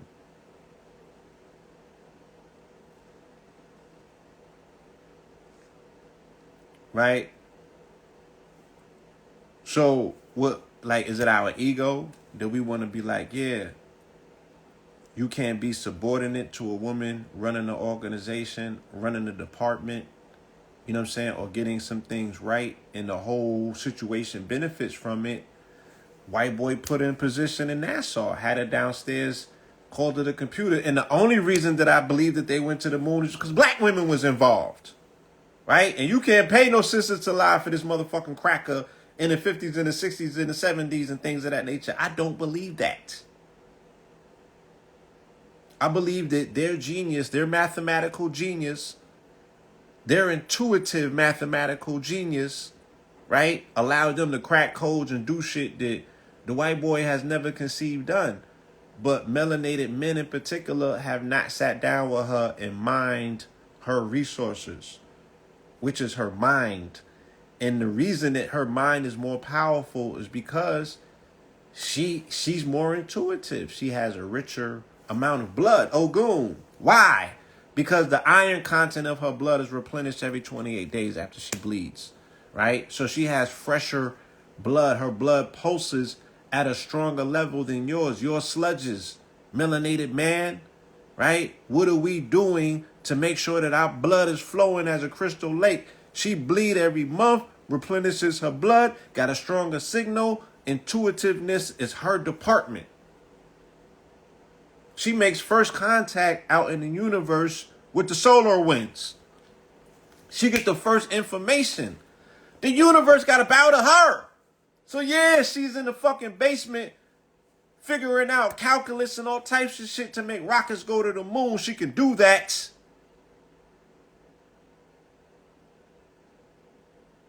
She could do that. I have confidence in her. You know what I'm saying? She could do things that just magical and shit. You know what I'm saying? Niggas cut it out. You not losing nothing, family, young men, brothers on this line that's listening. Cause the old dogs, they might not have the neuroplasticity to roll with the punches that I'm about to throw. And I ain't sipping.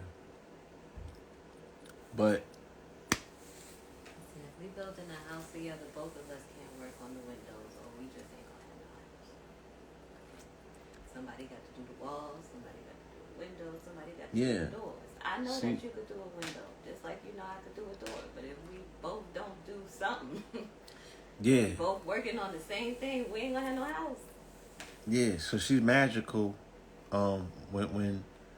When put in the position to do what she does that shit.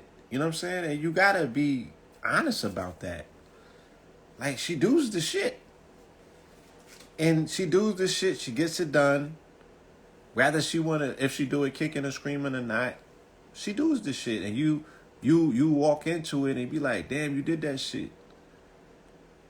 And if you don't got a ring camera somewhere in the room, you would be hard pressed to figure out how she did that shit. You'd be like, she just did that shit. I just woke up to it. It was done. And she did it to death. And goddamn. And it's like, yeah, you know, you don't stand to lose nothing. Black man, melanated man, Moorish man, Muslim man. You don't stand to lose anything by putting her in a position to do what she do naturally, to work her magic. You know, we have castigated her for too long, called her a witch, said that she was evil, because we cannot put a finger on how she do what the fuck she do. Like, she represents the nighttime. There's things that happen at night that you can't explain with your rational mind. Leave it alone. Just chalk it up to the night. And things that happen at night is different than the things that happen in the daytime. Right? You can only explain the shit that you see with your rational left mind. Shit that she do, she can't explain with her right mind that she don't see. And that you don't see. You just see it manifest. Leave her alone. Leave her alone. Just let her do her thing. Support her. And you're going to reap the benefits of being able to be her support system and her protection. And, you know, the motherfucker who keep pouring the gas on the fire. Oh, you did an amazing. Oh, look at that shit. Oh. You know. You could over compliment her. And you're not losing nothing. Like, fellas, what have you lost from a wife that was too happy? What have you lost from a wife that was overcompensated with the reward system? Nothing. right? It's nothing. Like, that's like regardless of what they tell you, like, they trying to say Bruce Lee died from drinking too much water. It's like, you're not gonna, yeah, I gave her too much love and shit. You know what I'm saying? It did me bad. I'm out, yeah. I'm out of a job. I'm out of an apartment. I'm sleeping in my car and shit because I was loving on my woman too much. Never happened. Never happened. Never happened. You know what I'm saying? So, what can we do different? Let's probably start there. Probably start there. You know, let's see if we could do that different and what sort of rewards we can reap.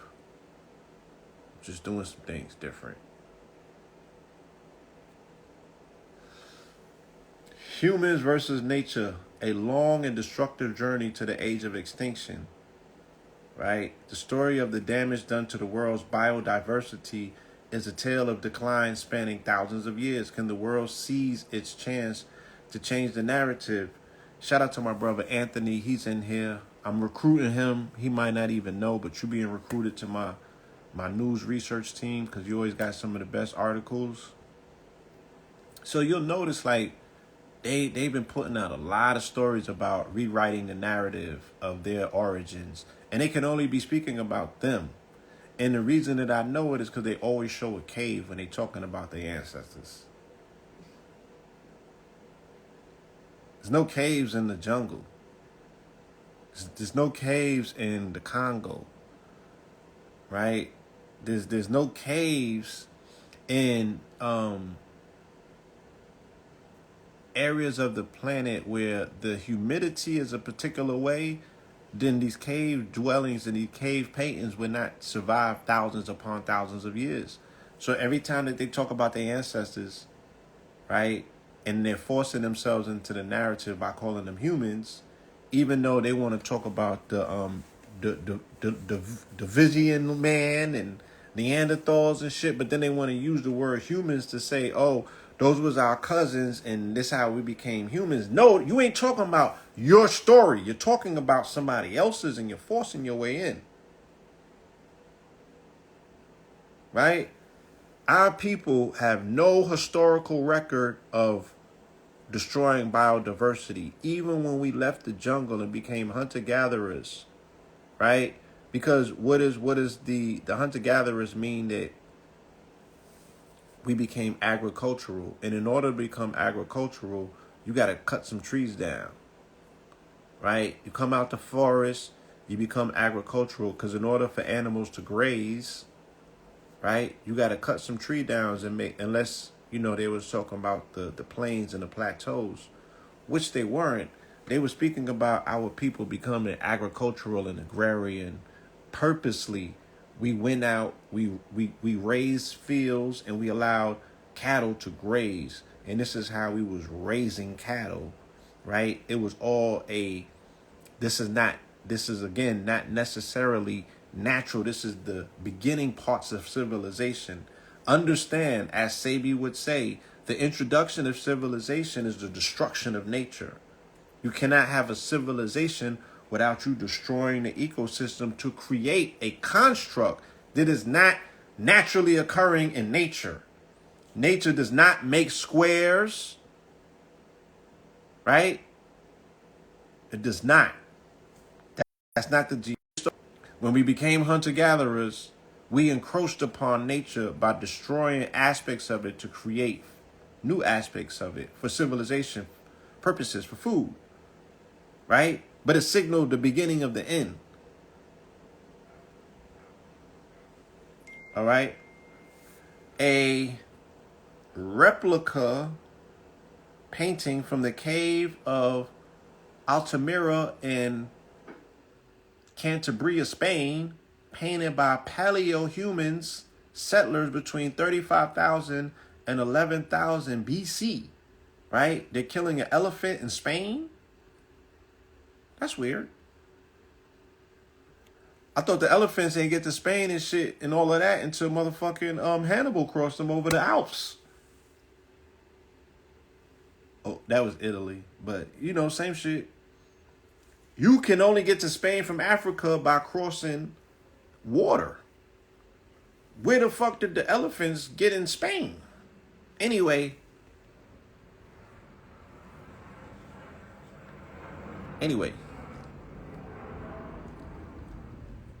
our people did not have a historical record of going around the planet and destroying biodiversity to establish civilization. Even if they supplanted it, it wasn't necessarily destroyed, right?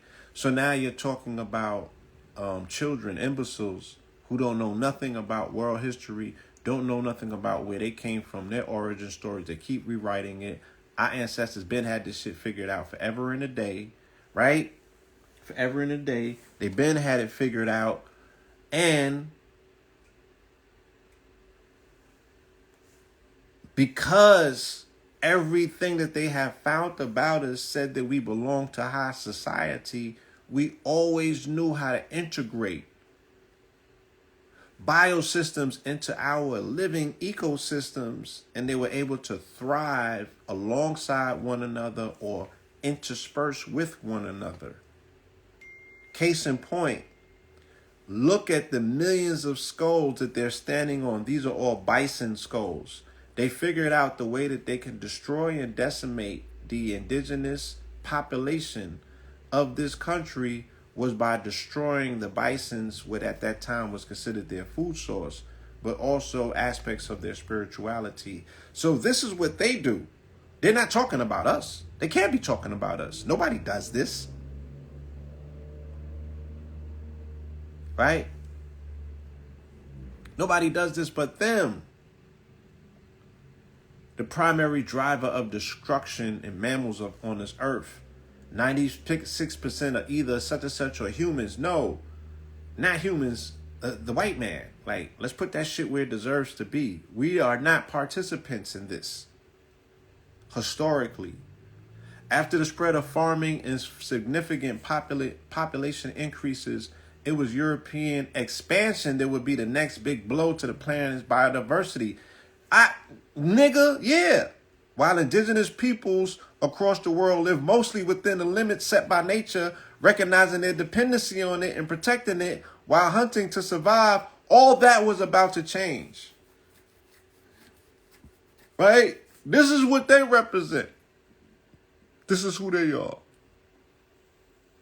And again, you know, just blowing the trumpet because, one, not only are people no longer allowed to tell the truth and shame the devil, but two, because of politics, because of what the scientists in them represents, there's this move, this political, geopolitical, global political move against what's considered to be wokeness, which is just the surface understanding or explanation. It's the iceberg, the 10% that's exposed, and the 90% that's a political term called wokeness. And what do they say? In order to protect people's feelings, in particular, they say white parents, they're not allowed to talk about critical race theory or anything other. Now, I know some of our people agree with that because they do not want the out of Africa theory being promoted or taught to our children or slavery. But once again, in place of what? Because you have to establish this replacement narrative that you want taught, because the white boy is only going to continue to teach what he's teaching in school. So you're not going to combat that at all with no narrative. And if the narrative is that it was indigenated, melanated people over here, we have to start producing the script, the text, in order to challenge their scholarship. And then once you make that a public thing, you make it to the National Times bestseller list. Because the lady with Project 1619, she made it to the New York Times bestseller list. And they still told her, you will not be teaching this shit in our schools to make white children feel inferior or anything other than what? privileged and entitled. We're not doing that to the rest of Black America and the rest of y'all. That's what the white boys are saying. That's why they love DeSantis so much. Are you not getting this? This is going over your heads. You're not understanding what politics is really out here talking about these days?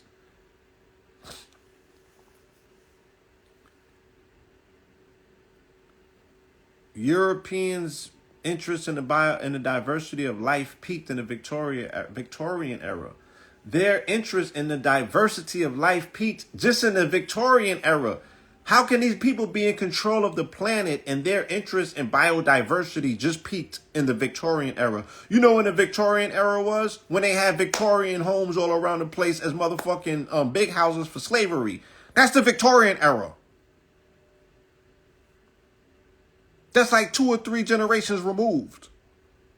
And they're just now getting into the biodiversity of the planet. But they went around killing shit off in the name of Christ without understanding that these are his motherfucking children, creations, and everything else, high civilization. You're going to destroy that shit to bring motherfucking goat and sheep herders and farmers over here with their religion?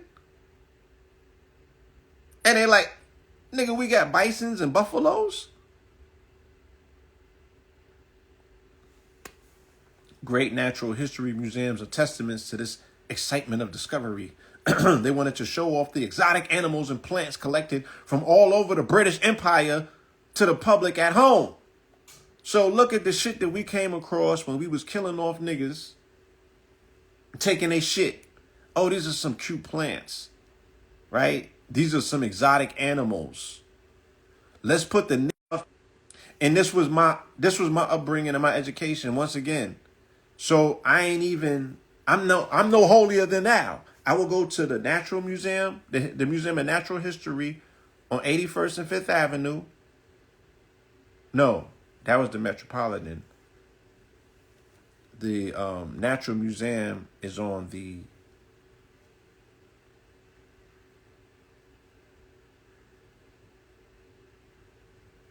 Natural Museum is on the west side.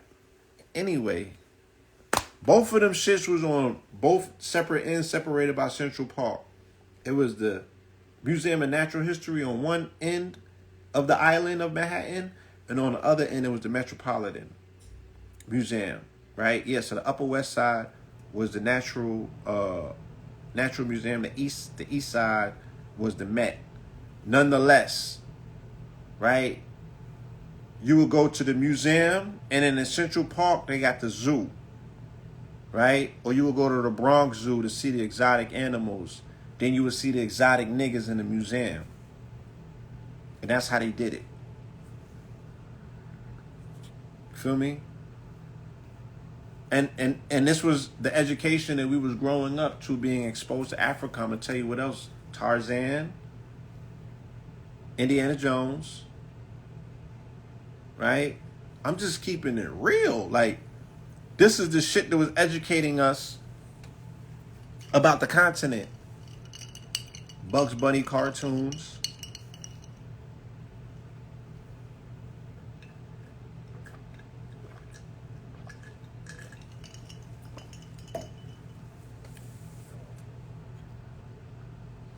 In the 18th century, one of the most significant missions to understand the diversity of life on Earth was that of the Swedish natural philosopher Carl Linnaeus.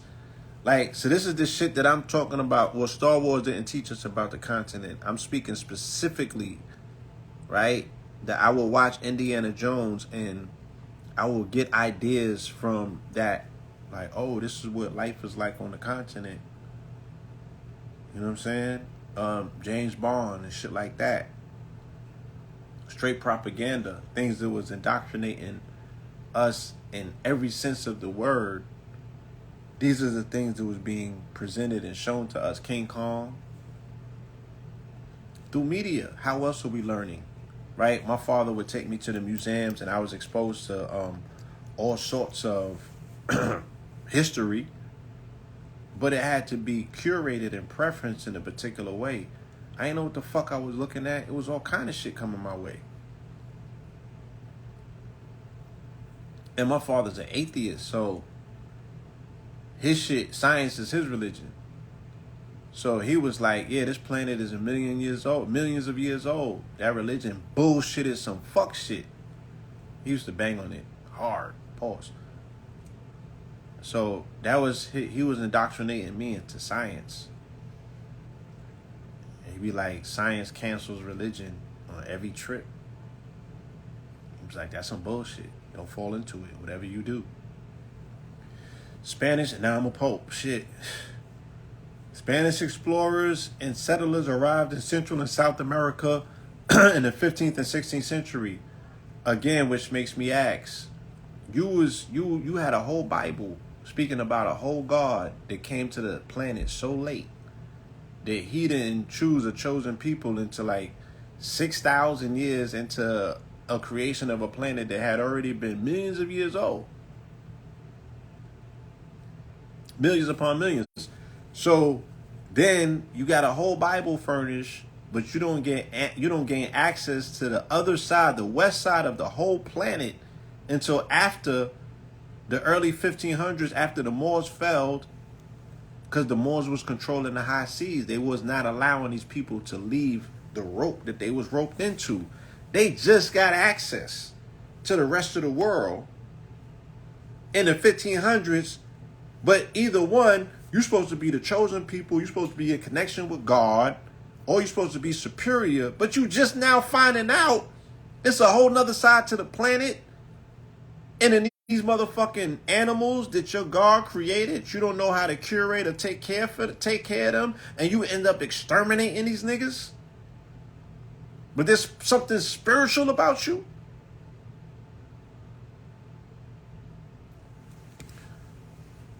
In the human planet, how we created the Anthropocene, Masline, and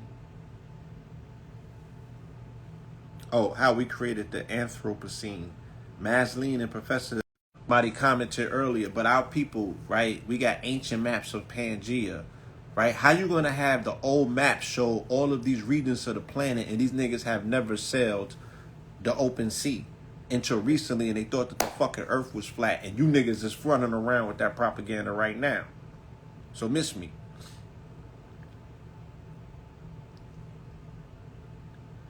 The places already had names, but the Europeans claimed them for themselves.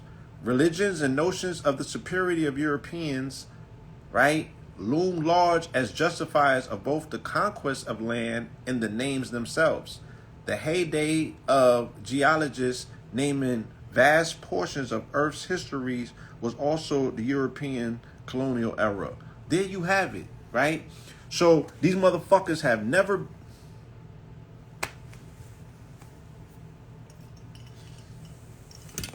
Let me calm down for a second.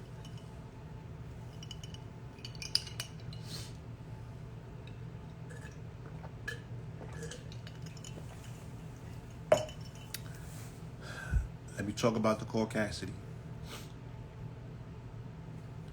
You just came outside,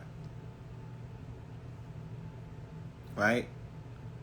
Let's make a comparison.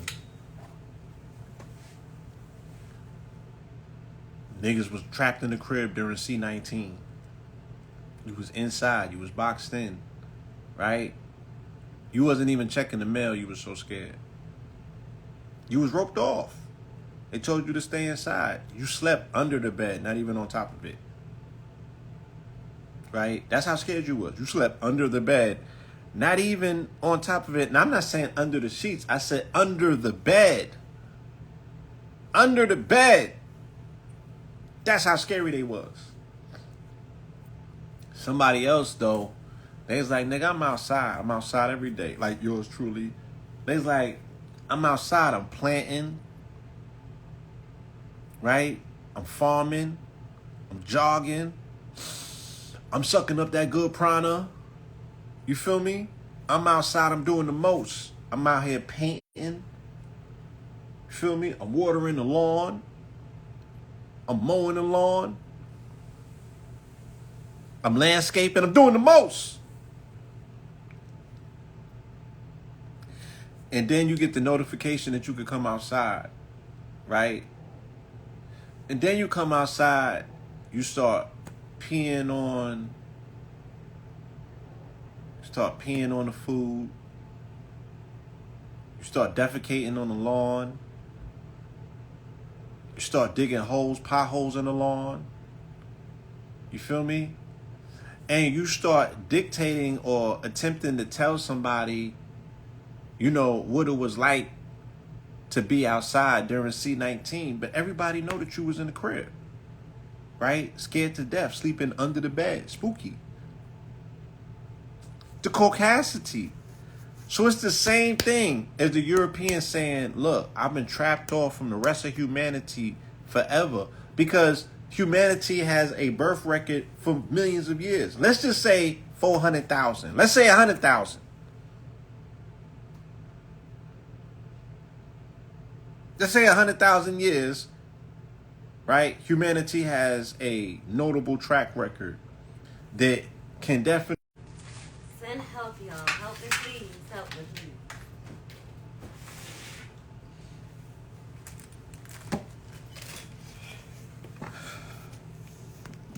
again, we'll show this one more time. All right. We ran through all of this demonstration the other day. So these was the graves that you was dancing on during Thanksgiving. All of these 100,000 mounds, all this ancient civilization here in Americas. You feel me? Let's look at Poverty Point. Since they say that America itself says that this is the oldest evidence of civilization here in the Americas. This is right in Louisiana. This is Poverty Point. At least 10,000 years old. At least. Right? Archaeological reconstruction of Poverty Point. All right? You can Google Poverty Point, see what this country says out their mouth. So you know that if they're saying it, they're lying as well. It's way older if they're saying it. Right? But they're still saying Poverty Point is 100,000. Poverty Point is one of the 5 most important mound sites in America. While the site was known before 1933, it was that year when archaeologist James Ford noticed unusual semicircular patterns on a U.S. Army aerial photography of the site. So they mad late. They just figuring this shit out in 33, right? They say recent research has dated this mound known as Lower Jackson to about 3800 BC. Now, y'all could go and do the homework to see how many years ago is that from now, right?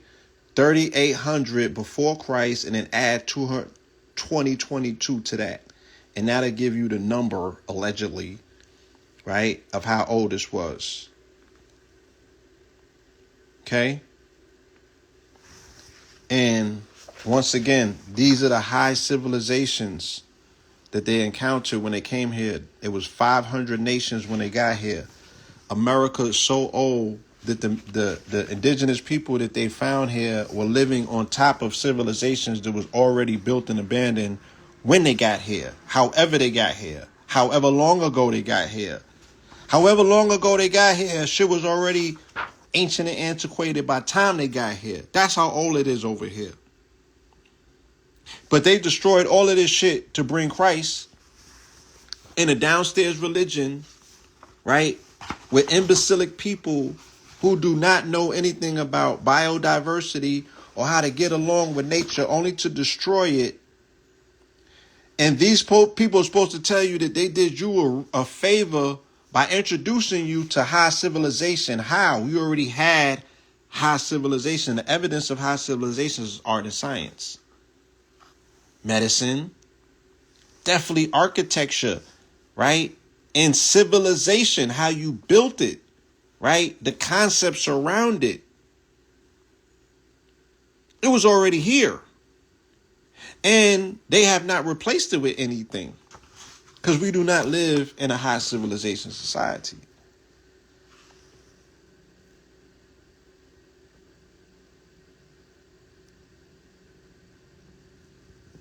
They got them doing sacrifices and all of that. Boo-hoo. Look at Cahokia. Shout out to the family in Illinois, right? Once again, because nobody is telling y'all why the shit's so ratchet where you live. Okay? Because you live on top of Cahokia, or you live near Cahokia Mound, which was, this was the War Council. This is where they met up to get busy, to spin the block for the ops. Okay? Cahokia Mound. It's Mississippian in its culture. Remember, if you understand the Mississippian culture, it explains this period. As Mississippians coming from the Mississippian culture, we're retracing our tracks, our indigenous tracks of the migration that we took as a people, point blank, period. So this is the Cahokia complex. It was the War Council. This is where they met, right, to discuss war. They travel from all over the country to meet at Cahokia. This is like the UN. Okay? And this is the complex. This is the city, the civilization that surrounded Cahokia. Oh, it's information about everywhere, every state in here. It's definitely South Carolina got chapter upon chapter. Every state. Every state got. You know what I'm saying? Here goes South Carolina. Right? Adamson Mounds. It's not as many as I thought, but it definitely, all through here, South Carolina mounds. This is the Encyclopedia of Mounds. I'm an encyclopedia of Native American Indian mounds and earthworks, of which they're very clear these were not built by the quote-unquote Native Americans. They're very clear on that. Very clear.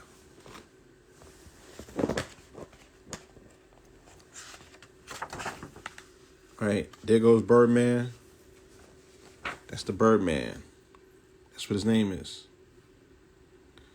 Ohio Mounds is real deep in here, though. The Mississippian and Ohioan, mound building cult civilization. This book is dedicated to the 57 million Native Americans who lived on the American continents when Columbus set foot in the Bahamas in 1492. Their amazing legacy remains one of the most unappreciated archaeological treasures in the world. All right?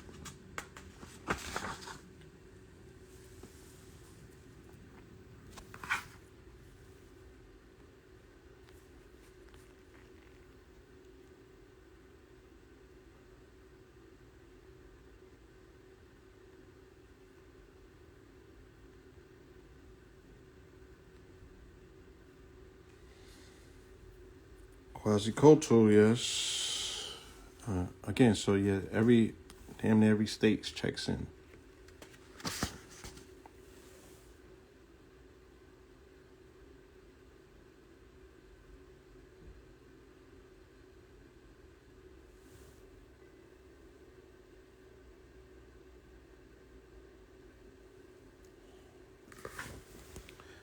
Author on the first edition of this book was released in 2009, and the response was far better than I had ever expected. During the next 6 to 7 years, we continue to visit more mound sites and accumulate information. In addition, many mound sites not previously available to the public became open, and many more sites were discovered, so it became obvious that it was time to issue a revised and updated version of the book. Okay? So, how many mounds are there? The most common question that is asked about mounds is how many exist. In the 1800s, the Smithsonian sponsored many expeditions to identify mound sites across America. So when I was introduced to the scholastic research of mounds around 2010, a famous author named Ross Hamilton, who wrote some of the key books on mounds that you can only find his books if you go to the Serpent Mound in Ohio, and you have to go to certain mound sites or mound museums to buy his books, because he said the Smithsonian was the culprit. They were the main ones that destroyed the mounds, excavated them, And the majority of the contents of the mounds, this is Smithsonian extracted, they're in the basement. You could see that depicted in Raiders of the Lost Ark. In the end, when Harrison Ford went into the basement, of which they're also coming out with a fifth Indiana Jones set in 1944. I can show you that article too. But, and they're utilizing some AI technology to make Harrison Ford look like he was young. You know how they do that shit. So the main culprits against the mounds have always been a Smithsonian institution. If you think that the Vatican got your shit in the basement, you have no idea what the Smithsonian got. This is called the Illustrated Encyclopedia of Native American Indian Mounds and Earthworks. Yeah, Ross Hamilton, you could even Google him. There's a PDF of one of his books online where he speaks about the Adena and the Hopewell giants of the Ohio valleys. All right, so what did they say? In the 1800s, the Smithsonian sponsored many expeditions to identify mounds across America. A map reproduced here in greatly reduced form was published by Cyrus Thomas in 1894 in a Bureau of Ethnology book. They found approximately 100,000 mound sites, many with complexes containing 2 to 100 mounds, right? So 100,000 sites with anywhere from 2 to 100 mounds on per site.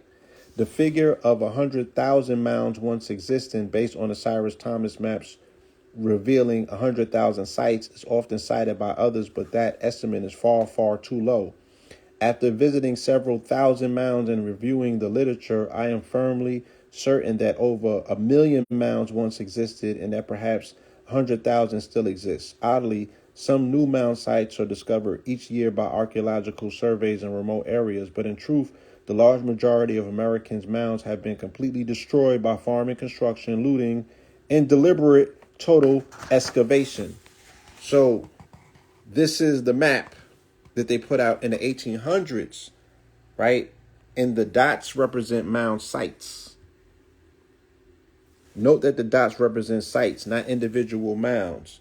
So just the sites, right? Just the sites is what the dots represent. Each site has anywhere from 2 to 100 mounds on it. These are just the sites, not the mounds. So you got to ask yourself, with all of this infrastructure, architectural infrastructure built into North America before the indigenous people got here, who the fuck was here putting in that work? Right? Look at the Ohio Valley. Look at all of those mounds over here.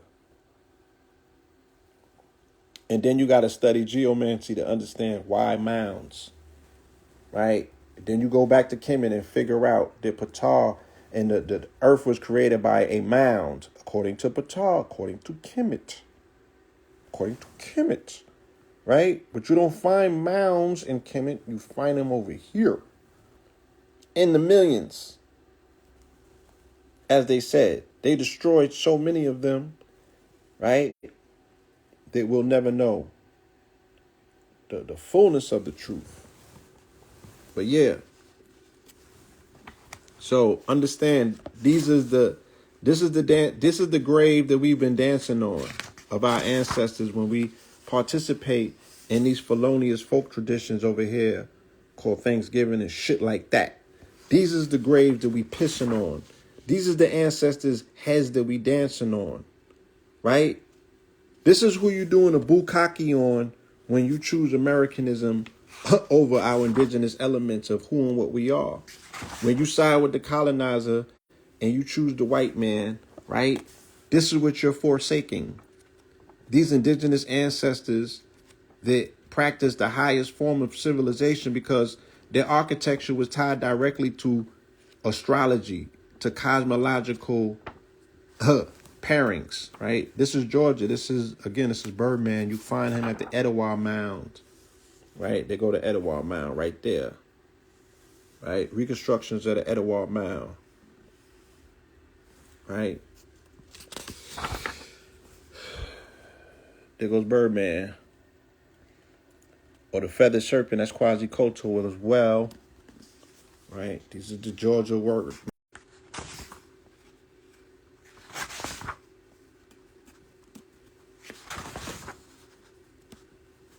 Yeah, Georgia got a lot of mounds.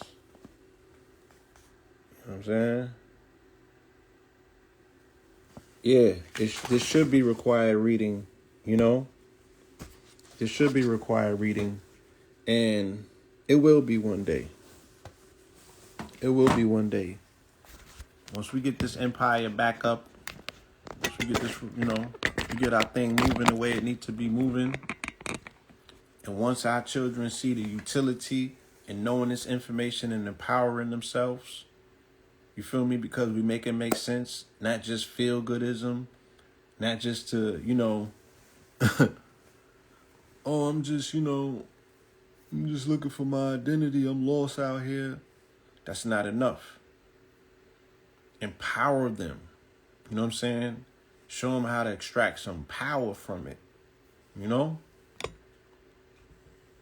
All you gotta do is make a movie out of it. And the children will run to it. Like, oh shit, that's the wave. So, yeah, man. My elder, Dr. Sebi, I want to salute him.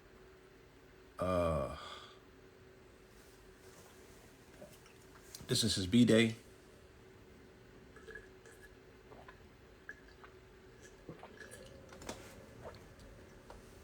And he was responsible initially for my great appreciation in the Americas. You know what I mean? Cause coming from Honduras,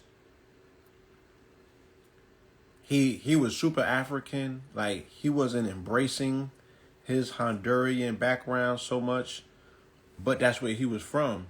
But he was tethered to the continent, and I don't think that he ever got around to understanding the fullness of our connections via the Americas. But he qualified it enough without him saying it to me. He qualified it by, one, saying it was a Mexican who, quote unquote, healed him. And again, the biominerals of the Americas worked very well with the African genetics of melanated people who came from different places to this part of this continent. You know what I'm saying? So who's to say? It's like, yo, those herbs work succinctly with our physiology, same way that they would on the continent, even though he had to go to the continent and get specific herbs that worked even a little bit better with our, with our biology, if you will, right? But there's ones that come from Mexico and parts of the Americas that work succinctly with our biology. So I was like, yeah, we from here. And we've been from here long enough where nature responds to our genetics. And the way that we can adapt to environments also adapt to us. You know what I'm saying? Mexicans, yes, they were heavily melanated. One day I will play the interview that we did when we went to Cozumel and we encountered our tour guide. He was a descendant of Mayans. He told us everything. Told it all. It's on Know the Ledge Radio. Know the Ledge YouTube. Carlos was his name. The trips to the pyramids of Cozumel, if you want to Google it and get the drop on me. Yeah, the information is out there. He said that there was, I think, 53 ethnic groups that makes up was considered to be the United States of Mexico, because Mexico is not just one ethnicity. They're a consortium of different ethnic groups that make up that one country. He said the mother of them is the Olmec, and they know this. They just ain't gonna tell you niggas, but we all know it. He's like, we all know it. We have to know it. They got a word for it and everything. It's the Olmecian civilization is their mother civilization. They all stand on that. They know it. They not gonna tell you because you know, they like, nigga, you don't know what to do with it. They're like, look at what you bring over here. Shout out in the story about the sister, what's her name? Shanquilla. Right? Rest in peace to Shanquilla. And this is why the story is so, it's disturbing. And people are kind of seeing that there's an apathy on the Mexican authorities' behalf of bringing anybody involved with that to prosecution. It's three-pronged. One is bad press for tourism, right? Two, they just don't fucking care. And three, they just don't fucking care, right? Because they're running articles every other day that's like, look, you niggas is bringing all of your bullshit to Mexico. We tired of it. Y'all rude. You don't know the culture. You don't respect it, right? This language barrier. Y'all out here getting too lit. You get turned up. You don't have no... They going off in their articles.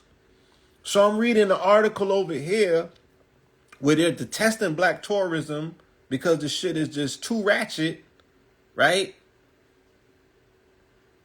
And then, because the same time I was reading articles about decapitated bodies floating, washing up on shore in Mexico in Acapulco, right?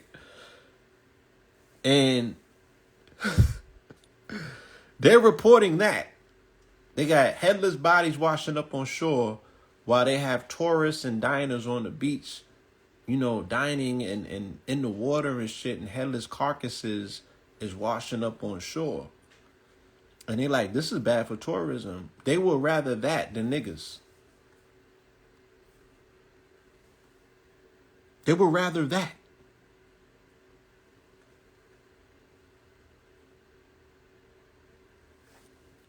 They would rather that, they said, than niggas, right? They's like, we'll take the drug wars. We'll take the decapitated bodies floating on the ocean. But the niggas, the niggas gotta go. We don't want that. We've ran our lesson with the nigger shit. We don't want the nigger shit.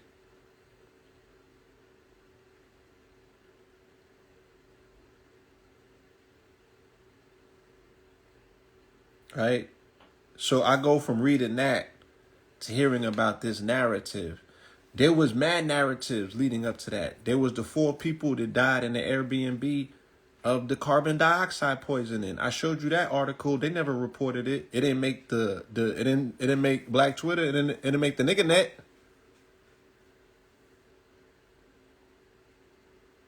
It didn't make the nigga net. You know how many bodies been happening in Mexico of melanated people as of lately? Right? Y'all nah, I ain't even gonna go there. Rest in peace to Malcolm Shabazz, Malcolm X's grandson. That's where he died. He got killed in Mexico. They threw him off a roof.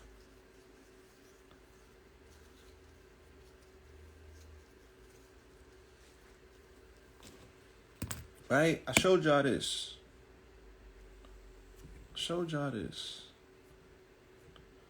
This is El Salvador. Niggas is playing. They running through South and Central America, just out there thinking that because the box is cheap, that's where they're going to make their new home at. Look, them niggas do not like you, man. They do not like you, bro.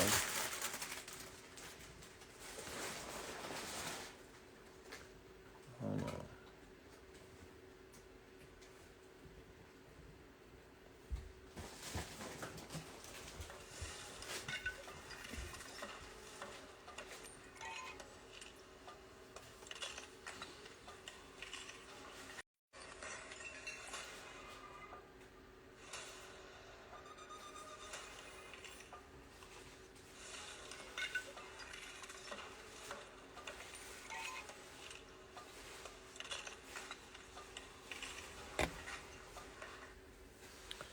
That's them in El Salvador destroying the graves of MS-13 members because the president declared war on them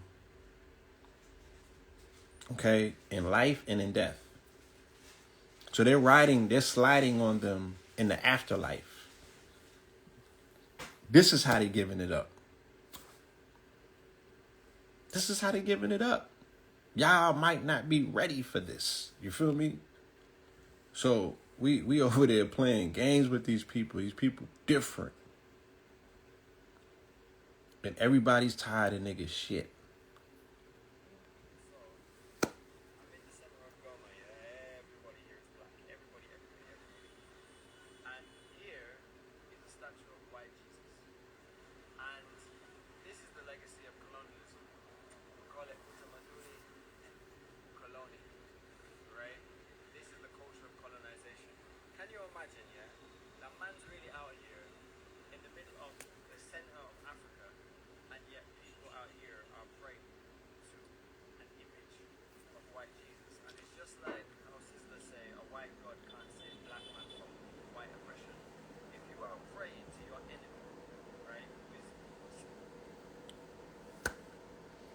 So yeah, that scourge, that poison of what white Jesus represents, it has finally overtaken the mental of our brother Ye.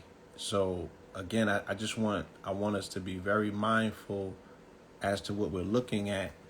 You know what I'm saying? Because this individual, I feel, has been, he's been compromised, and we're looking at him go to war, but the real war is against himself. You know what I'm saying? And I think that it's just as much as a referendum and an indictment on Black America, on Black masculinity, as anything else, because we have not put up a valiant enough fight against the underlying and the underpinning aspects of white supremacy. White supremacy is tied into white Christianity. It is a byproduct of what's called Christendom. It did not exist before Christendom was created. Christendom was created by Constantine specifically to bring together all warring factions of European nations so they can ride on Islam and crusade on Moors in particular in the name of Christ, and to propagate this poison, this vitriol poison around the planet of a white Jesus. And this is what they have. This man's mental, you know what I'm saying, is poisoned by that particular level of indoctrination. He has not woken up from that nap. You know what I mean?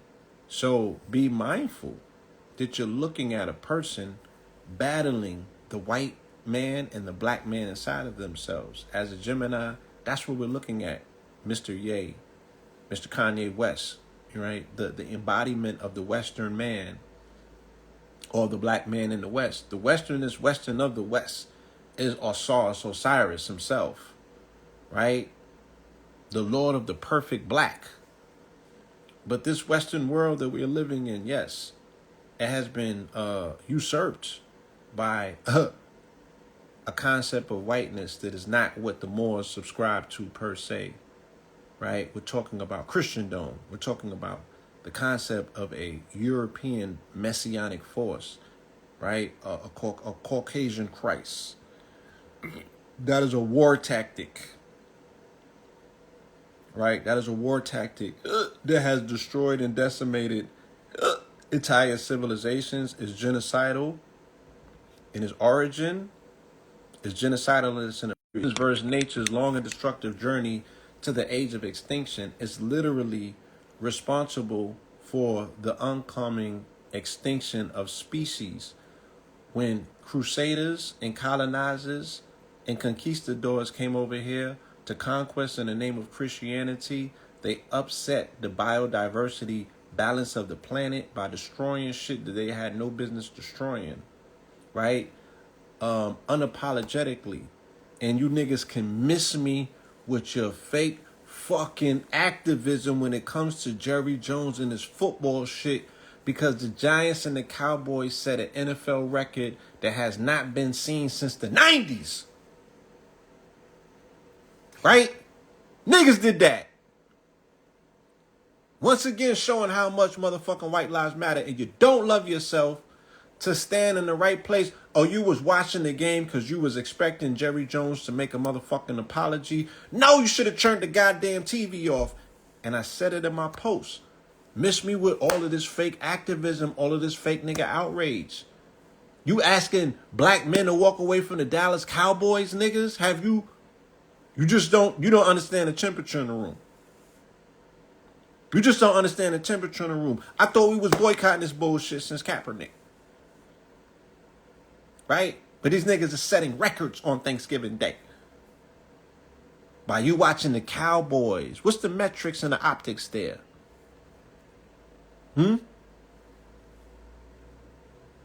Fuck out of here. Thanksgiving afternoon game between the New York Giants and the Dallas Cowboys peaked at number motherfucking 1. The most watched NFL since Lord knows when. Right? Niggas went all the way in on that goddamn game. All the way in. And the day before that, for the women, if you don't understand what's going on, they showed a picture of Jerry Jones at a rally. As I've been said, you could expect, if a cracker is 60 or 70 or 80 years old, he been to a Klan rally. He probably even been to a hanging in this country before, when they was having a picnic and the brothers was hanging and shit, and they was actually having a picnic in the midst of all of that. That's who these niggas is. That's who they are. Yeah, America's team. The owner of America's team was at the forefront of a protest against melanated young boys and girls segregating schools in Dallas. Yeah. And niggas and nobody fucking cares. He don't gotta apologize. He don't gotta do a goddamn thing. Right? Because if it's right, it's right. And they don't need to apologize. Why? Because the conquest is already settled in. What are they going to turn around and apologize to a fucking slave? It's not the way this shit works. Nigga, get on the field and run this ball. What part you don't understand? And you niggas sit at the table and celebrate our conquest and turn the TV on and watch. And that's the most you can do. And you niggas should be thankful that you're no longer living in the fucking jungles, that you're here with a TV to watch while you're having this good American overpriced turkey. Niggas. That's how they giving it up.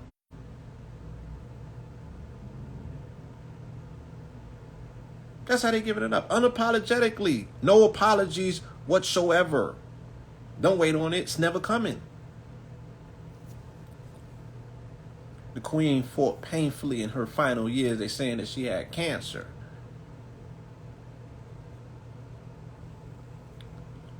I mean, yeah, you guys, your protest is all in the right place. But what does that say about,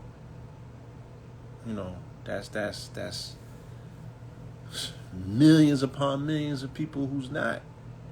That's why I'm like, you got to be very careful when you go amongst your family and you standing on whatever position that you standing on. They do not share that vision. Let me see. Still no value.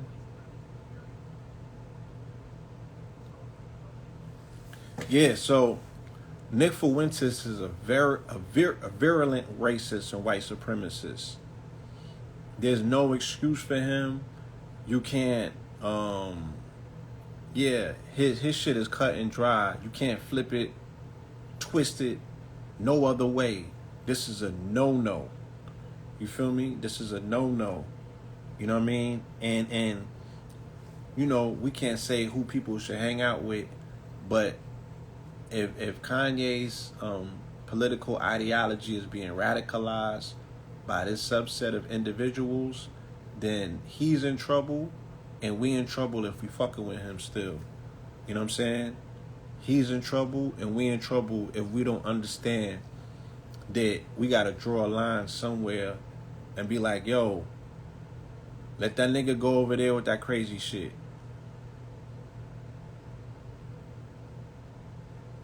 Feel me? I didn't discuss the sheep yet, but I could definitely discuss the sheep. And the danger, again, the danger of it is because Kanye West represents metaphysically, right? Let's get into that. He represents the magnetic north, or what's called the pole star, Polaris, okay? The constellation of Polaris. So he's not just a star in the sky. This nigga's a whole constellation. People have no choice but to follow what he does. That ain't what the Bday do, family. That's not Bday shit. That's not how the Bday give it up. Right? What you see LeBron doing, that's Bday shit. That's how the Bday give it up. They protect the king. This is not him protecting the king. This is him doing coon shit, for real. This is him being utilized, right, by white nationalists who are directly tying into his political interests by way of white Christianity. They're usurping his mind, utilizing the fact that he still thinks Jesus is white. That's what's taking place, right? And that's why he's dangerous, right? Because he has divorced himself from what? His cosmic self, seeing himself as cosmically qualified to be a child of Christ and sit at the right side. You gonna sit at the right side of a white Jesus, nigga? No, we're not doing that.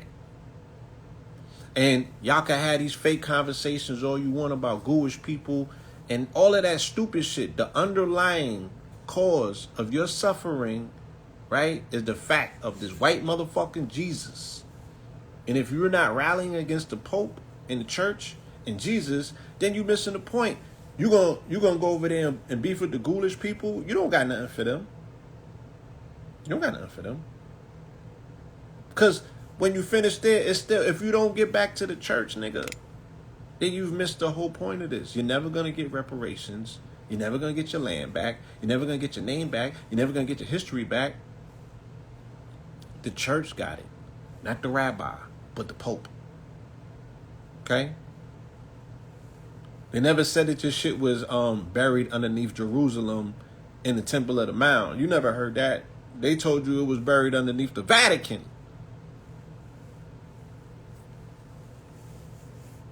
Fuck out of here.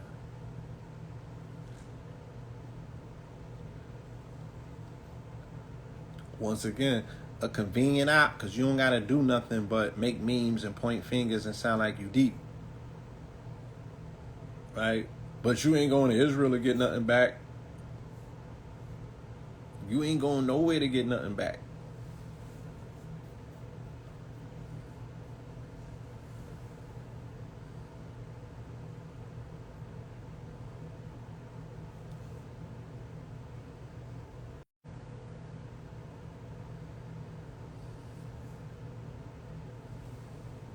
Niggas sitting up there with the yarmulke on.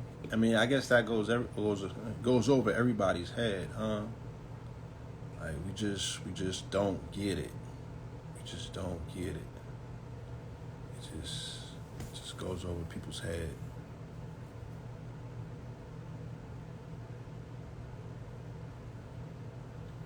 It just goes over people's head.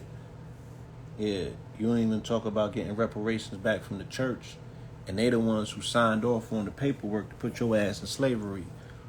But you don't even talk about going back to the church to get the bread. We know the church got it.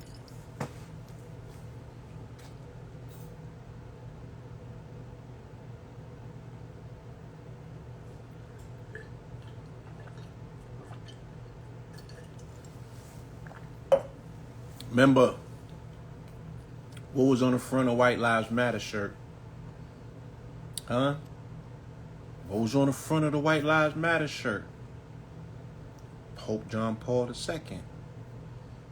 This is the nigga responsible for reigniting and reintroducing the Jesus piece to the game. Right? He champions the same talking points. Jesus is king. This is the same talking point from these politicians, these white nationalists, right? Representative Green, I forgot, Marjorie, right? Y'all know her.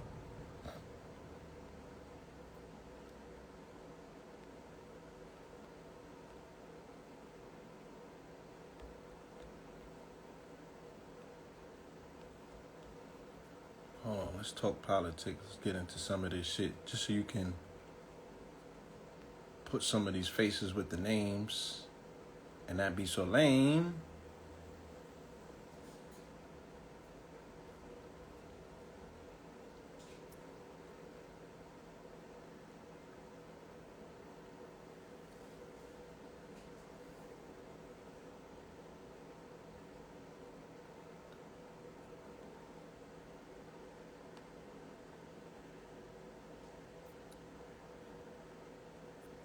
All right. And then they trying to say that Trump didn't know who Fuentes was, right? So this person has been one of his biggest supporters from the alt-right. He was involved in Charlottesville. He was involved in the January 6th uprising, right? He's been involved in all of these incidents. He's a Trump loyalist, right? But the caucasity of them allows Trump to say, oh, I don't know who this guy is. I never seen him a day in my life. Once the backlash got to a fever pitch and people was like, oh, nah, you meeting with these dudes? Can't have that. You feel me? So only then did they start backing off of celebrating the fact that he was in the White House with a verified white supremacist, a neocon, who's really about mobilizing the youth, right? Nick Fuentes and these dudes, they're about radicalizing the youth amongst their sect, right? Turning the youth into white nationalists and getting them involved in the voting process, you know, putting in the canon and the alt-right candidates and everything. You know, they are organizers. They know how to galvanize large masses of people. And they also have a political action committee. So they politicize their movement. They're just not talk. These people are very much active. You know what I'm saying? Very, very, very, very much active, you know, when it comes to not only talking propaganda, but really pushing shit, you know what I'm saying, to a tangible, legislatable place. Right? So this is not something that you might want to sleep on, per se. You feel me? And they're going to help frame his talking points for his run, his candidacy. These are going to be the people that supply him with the majority of his talking points and his tropes. So he's going to mimic and sound like white nationalists, right, in a black face. And they're going to be rubbing it in the face of quote-unquote melanated black America to be like, why don't you support Ye? This is one of yours. He's up here, you know, putting on for y'all. But he's really, you know, he's an agent. You know what I'm saying? He's an agent. He's a mole. He does not have a semblance of any melanated nationalism in him. He's not a revolutionary. He's not a nationalist. He damn sure ain't a black Israelite. He ain't none of them things. Feel me? He's a puppet, unfortunately. Yeah, he's like a Herschel. You know what I mean?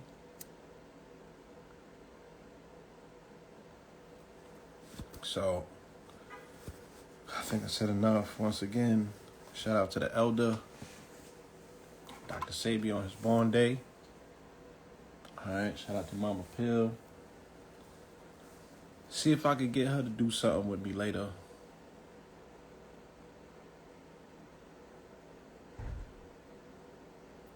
You know what I mean?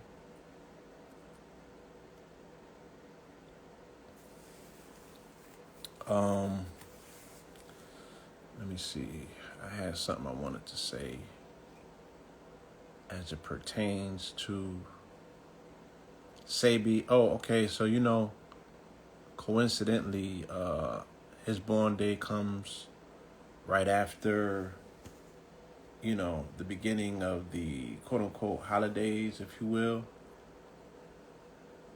So it's almost like a reminder, you know, to prioritize our health and to put our health first forward. Think about this. Can can birth control make you a lesbian? Right? This is an interesting article, and it's showing statistics to speak about women who are on the pill, and either when they get on the pill or when they get off of it, because of the chemical imbalances that these particular hormones bring, they're showing evidence that there's been a spike in society of lesbianism with women who are overexposed to over chemicalization of drugs, of birth control drugs in particular. Right? These altered hormones may rewrite brain hormones or brain related to love and sex, according to Dr. Sarah Hill, a psychologist who specializes in women's health at Texas Christian University. Dr. Hill told DailyMail.com, the way that our hormones affect our brain is by nudging our preferences or behavior this way or that way. Sometimes it might nudge you into a direction that wouldn't necessarily agree with what your brain will do outside of that. So what they're saying is that if long as you can interfere with brain chemistry, right, then you can also alter hormone production. And these things, based on the fact that hormonal secretions also carry particular signals on them, you can be indoctrinated into making a set of decisions that might not be yours in your normalized conscious mind. Again, you can't even speak these days without offending somebody. Everything is so politically correct.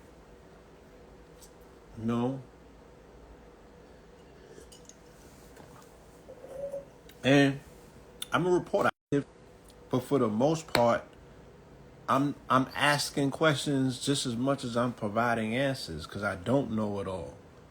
You know what I mean? And I did say the other day, even about the LGBT's communities claim to say I was born this way. I'm saying that they're not even lying.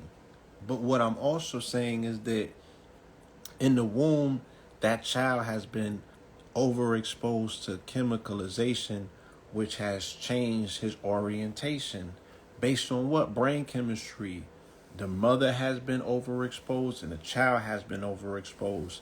And just slightly exposing the embryo to a subset or different combination of chemicals would change the entire chemistry of that child. So the child is not lying by saying you've been born that way. It still does not mean that you wasn't engineered to be born that way based on overexposure to chemicals. So yeah, you can be right and wrong at the same time, but it's not to offend nobody. I'm just saying, let's look at this thing for what it is, because it's a level, there's an encroachment going on. And if we're not speaking positively about healthy reproduction amongst our community and our society, then we're going to lose the conversation altogether. And before we know it, we're going to be at a production detriment and already on the conveyor belt for extermination, because nobody gives a fuck about you. They've already showed you that. So if you start finding yourself in birth declines, did you hear the video the other day with Charles Schumer? He's like, well, these niggas is not producing babies like we thought that they was, so we're going to go holler at the Hispanics, right? Fuck these niggas. Politically, once you definitely become undesirable, it's a wrap. And that's what they're showing you in public, right? They're dealing with a level of manumission. They're like, we not even going to talk to these niggas. Matter of fact, y'all don't even bring our names up in public no more, please. We about to start backhanding niggas who talk about us in public. They like, don't even bring our names up. We don't want to talk to you. Y'all got a date with extinction, just,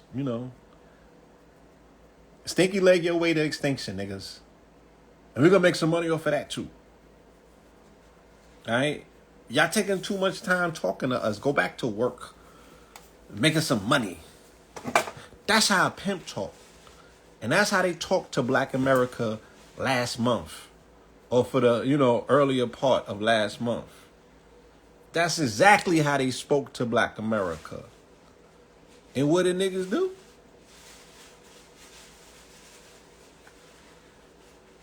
They went and bought their overpriced motherfucking food to get at the dinner table to reinforce white supremacy for another run. And these be the same niggas talking about, the white man, his time is up. I can't tell. What are you talking about? I can't tell. Right? If this white shit was a stock, I will put my crypto on it, nigga.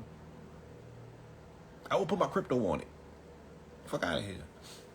Anyway. But these nudges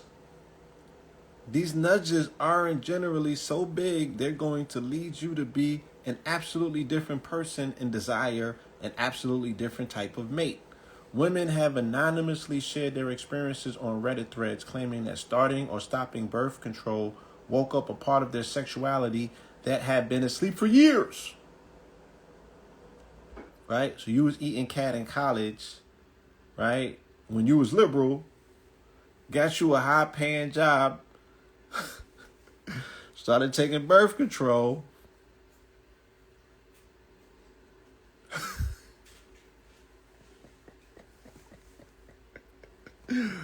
Let me stop. Scientists have also picked up on anecdotal amounts and have launched several studies into the claim.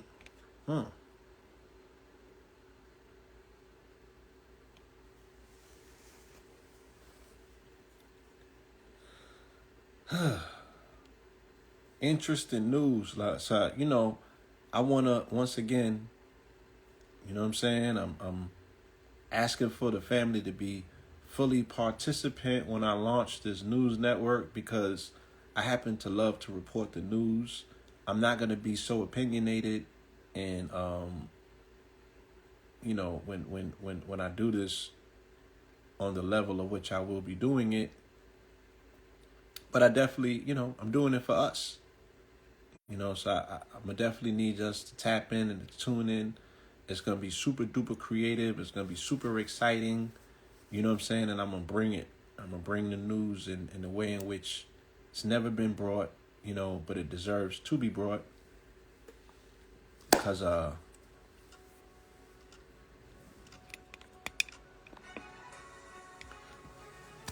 we got to catch up.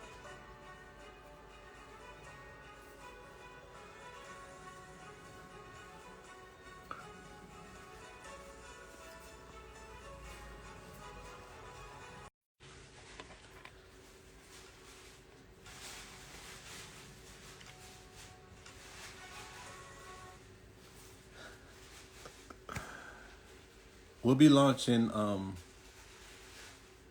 in a few days.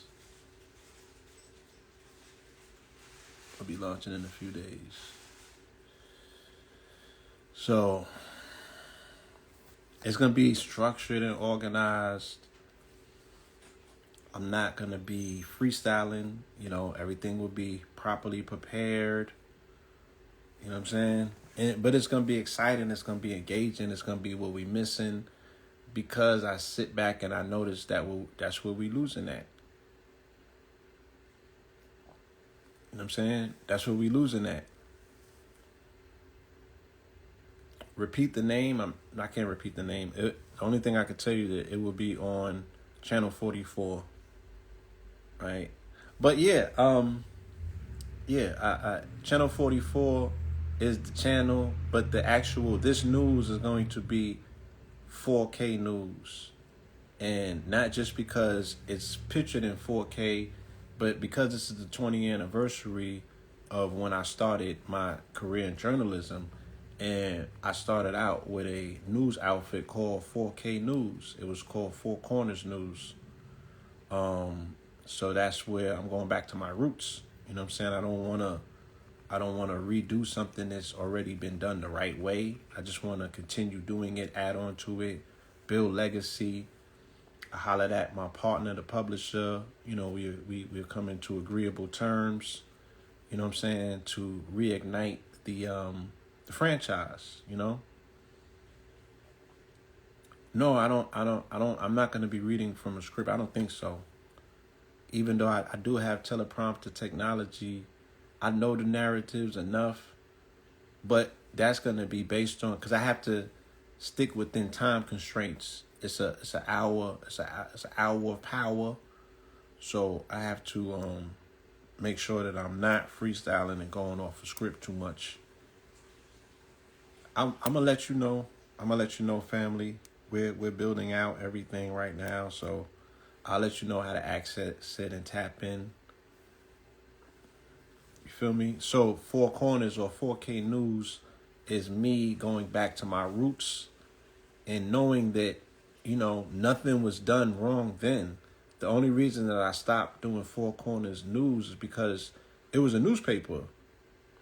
And around 05 or 06, I was telling my business partner that everything was about to go digital, but he had a incentive to want to sell newspapers because we were utilizing news just to capture the distribution model, right? He really wanted distribution.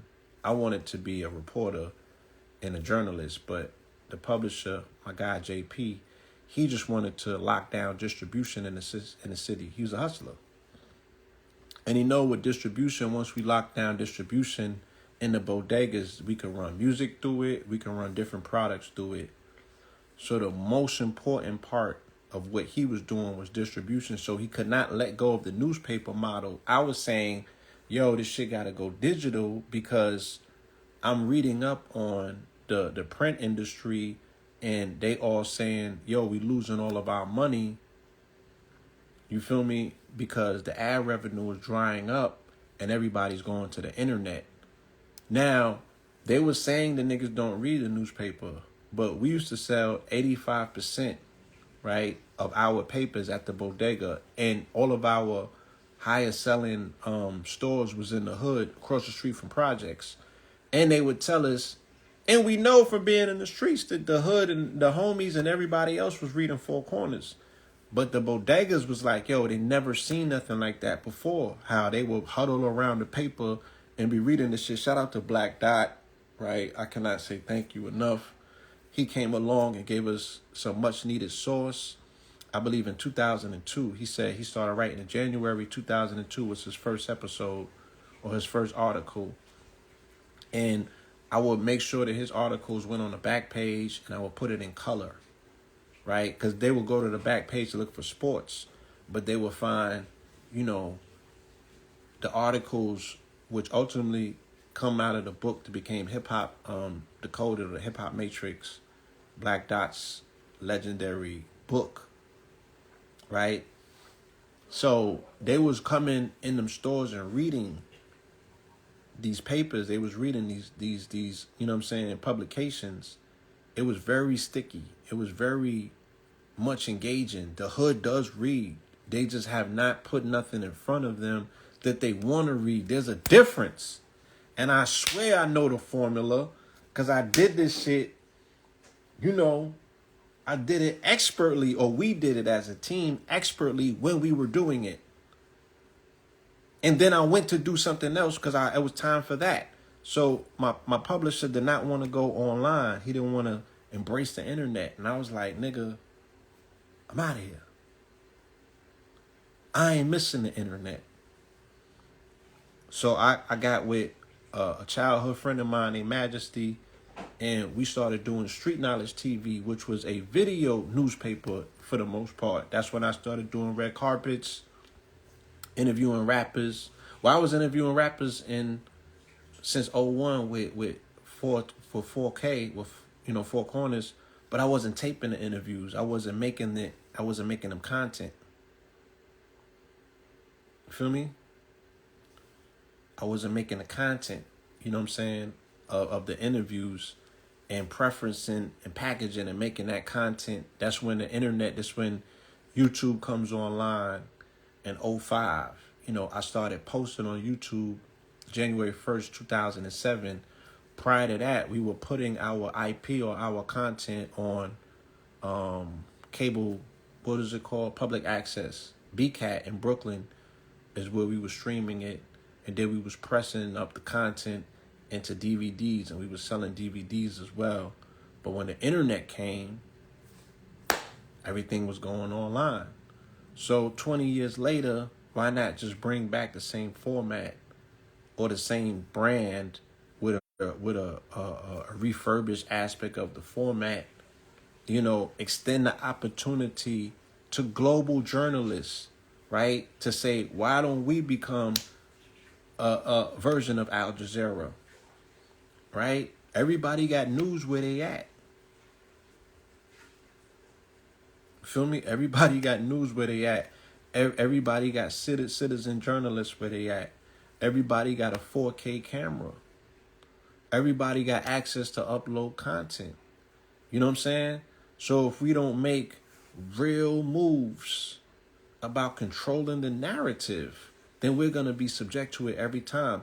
And as I sat back these last 2 months and watched us getting, you know, pulverized and pounded, it was because we don't have no narratives, you know, that are able to exist and survive in the media, because we don't have our own media.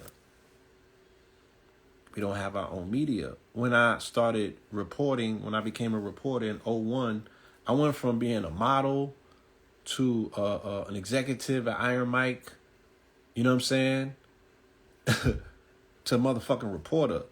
So niggas laughed at me when I became a reporter because I left, you know, a position that people considered to be, you know, something that they would dream about. You work in the daytime and you party all night, right? Mike got access to every club in New York, America at that. You know, the mansion in Connecticut was popping. That's where all the real parties was taking place. So who wouldn't want to work? We had a penthouse, 81 Willoughby Street, downtown Brooklyn. 2-story penthouse. I mean, this shit was the bells and the whistles. You feel me? Yeah. My business partner used to pay me in rolls of pennies, nickels, and quarters. I remember paying my rent like that in a brown paper bag. Feel me? So yeah, Four Corners stands for what? North, East, West, and South. That's the acronyms of what news stands for. I don't know if people understand that yet or not. But the acronym for news is North, East, West, and South. When I went to the UK in 2019 and we had a meeting in Parliament with melanated African dignitaries from around the planet, they told me that diasporically we exist in 4 corners of the planet. Europe, Africa, the entire continent. They say you find us in the Americas and the Caribbean. I had to remind them that the Caribbean is in the Americas. But nonetheless, you know what I'm saying? We exist diasporically in the 4 corners of the planet. You know what I mean? And you already know 4 and K is 11, so 4 times 11 is 44. I was on my 44 before I even knew it. So with all that being said, I don't have to recreate the wheel. I just have to, you know, get the tire changed. And then put the whip back on the road, gas it up, and hit the motherfucking highway. You know what I'm saying? And let's get out here. Let's get in front of the news. I want to be committed. This is what I do. This is what I will be doing. Shout out to everybody else doing what they doing. Don't get in my way, right? Let's just leave it at that. Because we putting a tank on the road, and I don't want to have to roll nobody over with the tank. Stay over there. Do what you do. Don't let me catch none of you niggas trying to reformat your shit to news programs. Please, okay? Thank you. Thank you. And look, shout out to Red. I hope he in the building. I used to have Red doing the cartoons for Four Corners. You feel me? We need you to bring that back, Red. We need you to bring that cartoon, the comics, and all of that. You feel me? We need that back. We need to bring everything, you know, as a community that we have this you know, resourceful wise that we can stand on. We need to bring that back. We need to make reading something that young melanated children want to do again. We need to make it engaging. We need to make it fun. We need to make it, you know, effective. So Red, we're gonna need you back in the fold with the comic strips. You know what I mean? Salute. If you wanted to be an international reporter, this is your time. So we can tap in from around the globe and finally do what needs to be done, which is utilize a vehicle so we can hear our story, we can hear our news. We can inundate one another with the good news. You know what I'm saying? We ain't got to be tied into what it is they talking about or how they're reporting their news. Because it's not even that, news is news. But depending on how you report it, you feel me? Depending on how you report it, it's going to say a lot.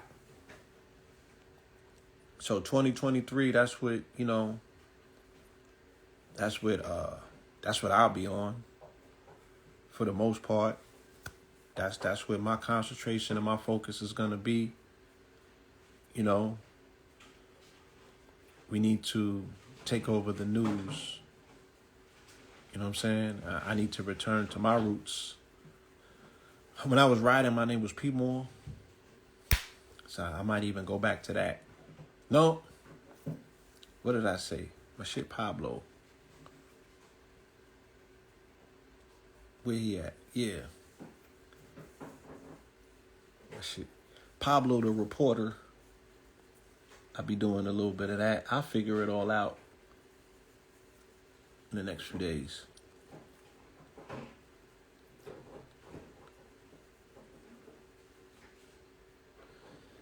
You don't got nobody that could draw your thoughts right now, but they have AI generated arts. So take your thoughts over to the AI generated arts and see if AI can capture your thoughts in rendering, you know what I'm saying? And then once you catch that, the AI rendition of it, then you can bring that to an artist and have them fine tune it. Your thoughts are definitely qualified to be brought into this reality. They even got the AI video. So I will prompt the AI video. This shit that I see in my dreams that's hard to explain. I'm putting all of the words. I have not been able to capture it exactly, but it's gotten me close enough. So yeah, even that, you know, I want to bring some of these ideas to the family. We can vote on some of them.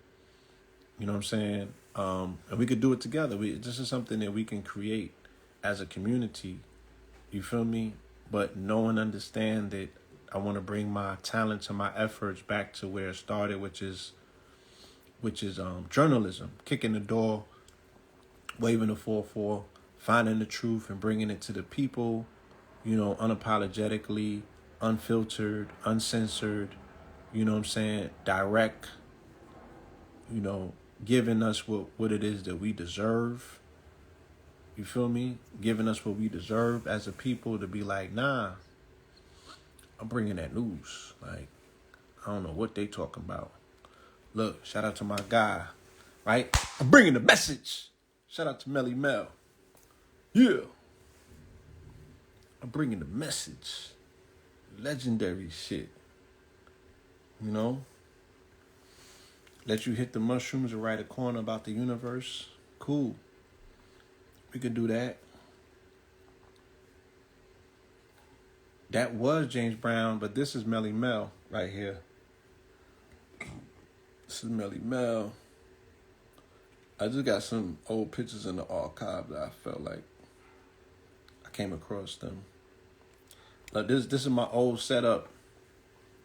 This is my old setup. 7 Heaven Sea Moss, Soul Gold Water. You know, I got the drops. I had the sprays. I had the aura sprays. This is like my 011 setup.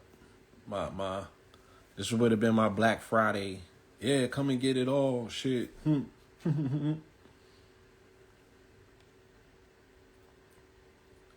the old photos, yeah, we were very much like what you call twins. Showbiz and AG, right? That's Showbiz. This was from 07. This was the Zulu Nation, something Zulu Nation was doing. Okay, the Zulu Nation had their annual events around our birthday, November 14th. So it would have been on or around this week. That's probably why I caught it from Facebook Memories. So this was 07, our 07 flex. You know, shout out to the Zulu Nation. You know, minus whatever they say about Africa Bambaataa. You know, I'm not here to cape for dude, but that's AG, right? All right. Bambaataa was always official, you know, in my presence. Bambaataa was a invaluable access to a library of hip hop I couldn't gain access to any other place.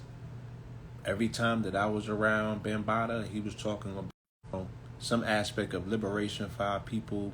He was speaking about culture. You know what I'm saying? He was advocating for what the Moors initially were speaking on, as well as the Nawubians, because he was still, you know, keeping the flame lit for Doc. You know what I'm saying? So, yeah, when I used to go to these Zulu Nation events, this was my opportunity to get in the same room with hip-hop historians, living history. You feel me? I would learn things directly from the mouth of the people who were there, who participated. You know what I'm saying? I forget my guy's name, but he was an instrumental part as well. You know? So, Nukes of Knowledge, you sound like you ready. Right? Oh, hold on. Yeah, just DM me so we can start garnering up, you know what I'm saying, our global coalition of supporters. Yeah, salute. Peace, peace. I just wanted to show y'all something. Yeah. We put that artwork on some cotton, on some fabrics. Okay. Yeah, he finally Yeah. got it done. That's what's up. Yeah. Yeah, we put the artwork on the fabric. Wash your camera off. Hold on. Make sure that shit is where it needs. Make sure it's giving what it need to give. Yeah.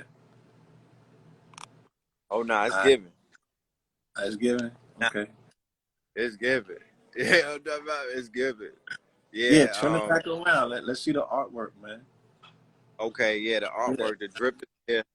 Yeah. The drip is there. You know, we got different flavors and whatnot. You know? And make sure y'all come and support that. All right. We at the new, Look at this. Look at this. Nah, finish the pitch first. Where you at? I'm at New Black Wall Street. All right. Yeah. Where's that at? You know, people they might be in town visiting, or they might be in town and never heard of it. So it's at the cross street from the Stonecrest Mall. Cross the street from the Stonecrest Mall, right in Stonecrest, Georgia, which is right off of 20. Okay. This is near Conyers and Lithonia. We will be here till 8 o'clock. I'm here with the good brother Jefferson. And yeah, man, we lit. You know what I mean? We are definitely got full sale going on. Look at this beautiful queen right here. Yes, with the Ma'at. She got the Ma'at crop. Oh, not the crop. Yeah, the crop satin. Yeah. Baby, put some more. We got the ancient Okay. heritage, the matching drip. Yeah, we got the drip, the bag with the bucket Okay. low, like You ain't selling the bucket. shit that you've been wearing, right? That's a different one. Nah, it's different flavors. This is the one I was wearing, but we got flavors. We got Baskin Robbins. You feel me? All right. Yeah. So we went from taking clothes to making clothes. You know what I mean? Shout out to all of my Jamaican. Hey, you know, you Oh, I like. know. Hold on. Go back to that white. Hold on. That's crazy. Hold on. I got some drift for that. Okay. I'm gonna get that. Ladies, it's a war going on outside. We got the spiritual war veteran crop with the matching bucket. Yeah. Okay. So hold on. That good Sebi. Hey. Yeah, that's hey. Hey. Shout Yeah, out. yeah, that Hey, that Sebi Genesis. Hey. you know what I Hey. mean? Yeah. So, you know, we active and we activated. Check this out. The young guards, we got the young guards in the building. They just came to interview me. It's your boy Sam Spitter Made, videographer, photographer, producer, clothing brand designer. You already know. Sam, All right. SPIAMYDE. Next Yeah, super producer. You yeah, already know. yeah. North side. That part. All Yeah, right. We from the we got north that way. Okay. that way. Yeah. So Yeah. So a lot of people are divesting themselves from European designers. You know, the right. Nikes is going in the goddamn garbage. I never had Balenciaga, but if I did, I'd have burned that shit in public. Matter of fact, I'm gonna go buy some Balenciaga just to burn it. I'm talking about. Yeah, Balenciagas I got on my feet. You got Balenciagas. Balenciagas. Yeah. Just because I want to see niggas crying, I wasn't supposed niggas is gonna cry on my page talking about, yo, the nigga burning his Balenci's.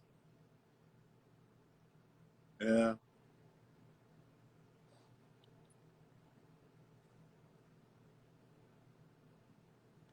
Yo, you buffering.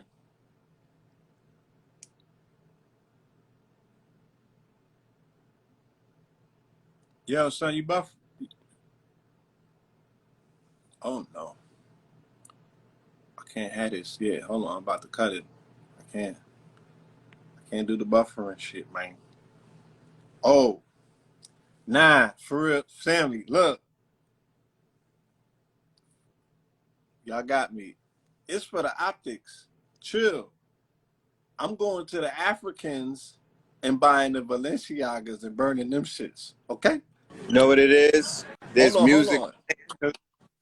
I know they got offended. Look, I'm not buying real Balenciaga for 1,100. It's the optics. I'm going to the Africans and getting the Balenciaga, right? The Yeah, Balenciagas. get Balenciaga from the Africans for $50, and I'm finna burn that just for the optics because I want to see which niggas on my timeline is gonna try to show up with the fucking fire extinguisher. Cause these niggas is hella in their feelings. I ain't seen nobody burn no Balenciaga yet. I didn't see nobody. I ain't see no protest from nobody. Yeah, shout out to let's give people their props who definitely deserve it. My son, I seen him trashing the Nikes. Right, Right? Them right. shits could have came from Broadway too, though. I don't know. But I seen him They trashing look the like Nike. shout out to my son. They did look like district Nikes though, but shout out to Yeah. my son. When I Yeah. finish with this last pair of Nikes that I just got, then I'm through with Nikes. But I got to get my full wear and tear. My son bought me a pair of some dunks. I gotta get my full weight. I gotta, you know what I mean? I gotta spin the block with them shits at Yeah. least for 6. Then it's over, guys. It's on my contract. Don't worry about it. Yeah. I'm getting rid of my Adidas is going. Oh, My Adidas Puma. go for Nike on my end because they more of a piece of crap in my book.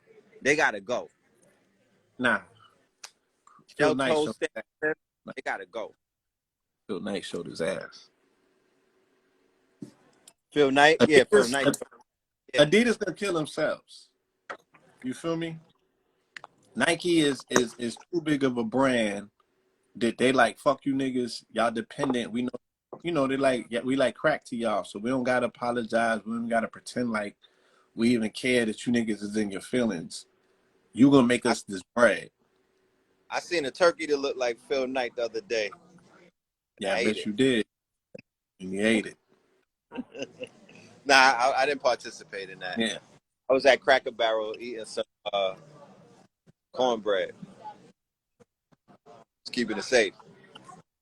Yeah. You know what I So, mean? yeah, niggas can't dismiss or divorce Balenciaga. We're gonna see how this ends up, and it's gonna really expose the fact that our people are slaves to these brands, that, you know, they're fashion slaves. You know what I'm saying? They White brands matter. they slaves to the rhythm, and they slave to the dripping. They can't get around it. You know, the foreigners own these niggas on contract and on their backs. Right. White brands matter, man. They can't let it go. You know? They had their moment. You know what I mean? They had their moment to have a full cancellation. They would have created a domino effect, you know, but they didn't do that. They didn't do Yeah, that. but Let's go. Mensa. That's Mensa yeah, right there. I'm about to pull up on y'all so you could exclude yourself when you finish. Thank you. All right, real quick. Let's go check out some Mensa Musa drip. Yeah, Get they really get it. right. They get it. Yeah, I like what they're You know? doing. Mm-hmm. Yes, I appreciate you. Yes, yes. Talk to the people. My guy, he got that drip on. Yeah, yeah. So we got audio. What kind So of outfit? Right. Senegal, What kind of drip? Ghana, Nigeria, you know? You got that Prince Namor drip? Yep. We got like those got the name basketball. on. Okay. Yeah. I like. Back here, you know. You can So see we look, try working on that. My man. All right. That's my man. Thank you, bro. Appreciate it, Yes, man. yes, yes, Thank yes. you. so it's us, never them, right? And like everything else, like we put the facts on our backs. You know, it's also the same thing with the drip. If we want to promote indigenous melanated drip, right? Like me, I got on this. This is Indus. This is Indus Kush, right? This is silk, okay? And this comes from the quote unquote Indians. You know, I got the whole shoot. Hold on. My shit, you know, my shit is extensive. You feel me? Nigga had a But, time. huh? Nigga had a full Jolly Bean on when you was building with a Jolly Bean I got a the whole silk time. dollar bean. Watch your mouth, yeah. That's I got silk. a silk dollar bean on, yeah. This is silk Yeah. threading, my nigga. If you could see this, yeah. Niggas had Yeah, to you was weak. silk road this. Hold on, chill. If we're gonna replace European designers, right? You gotta once again introduce the standard to say, all right, what's the alternative? Because niggas still want to look fly, they want to look drippy. You know, you heard us read the Universe 26, right? Niggas gotta be spicy, micey. You feel me? Look, that's they selling mad motherfucking Mickey Mouse gear through the Gap and all that. Universe 26, everybody want to put it on. So Shout out shout to you out in to the my building. brother and Look, I'm so gonna tell like hold on, like he does, we have to continuously make indigenous drip the thing, right? We got to continuously show people how to put that thing on, and you be in your proper persona, right? Giving credence back to the threading of our ancestors. Throw the European shit out. You don't need it. It makes you look goofy and you're sending off the wrong signal. We can't possibly be on code standing next to one another. You got some fucking Balenciaga on. yeah, take that monkey shit off. You embarrassing us. This is my Birkin bag. Right. You feel me? Like So yeah, like that grip. we did enough of promoting their stuff for free. We did enough of the promoting their stuff, you know, ignorant to the fact that these people hate your guts. We've done enough to promote these people who are into sexual exploitation. Not only have they exploited children, but they're exploiting the minds of your child by thinking that it's not good enough. You feel me? So the sexual Right. exploitation of children is just an extension of the exploitation that they have already been doing, because they have dominated the whole concept of what it means to be beautiful. So the beauty standard within itself, Mm. they have criminalized the fact that when your child comes out of the womb, it's not good enough if it's not a motherfucking anthropoid, anorexic looking, straw hair having baby. Okay? Right. So that So baby now later grows up and they want to confuse the child, the girl child, they want to put them in man jeans, and then the man child, they want to put them in the skirt. That's European fashion, right? They're like, let us just play with this shit. Let us play with these concepts. And then we have been volunteering ourselves to be played with, right? And giving credits to them to make it seem as if these people are the forerunners of fashion. Hence the fact that they got all of the fashion houses over there. Why? right. Why? The Moors was over there wearing silk before these people was on that.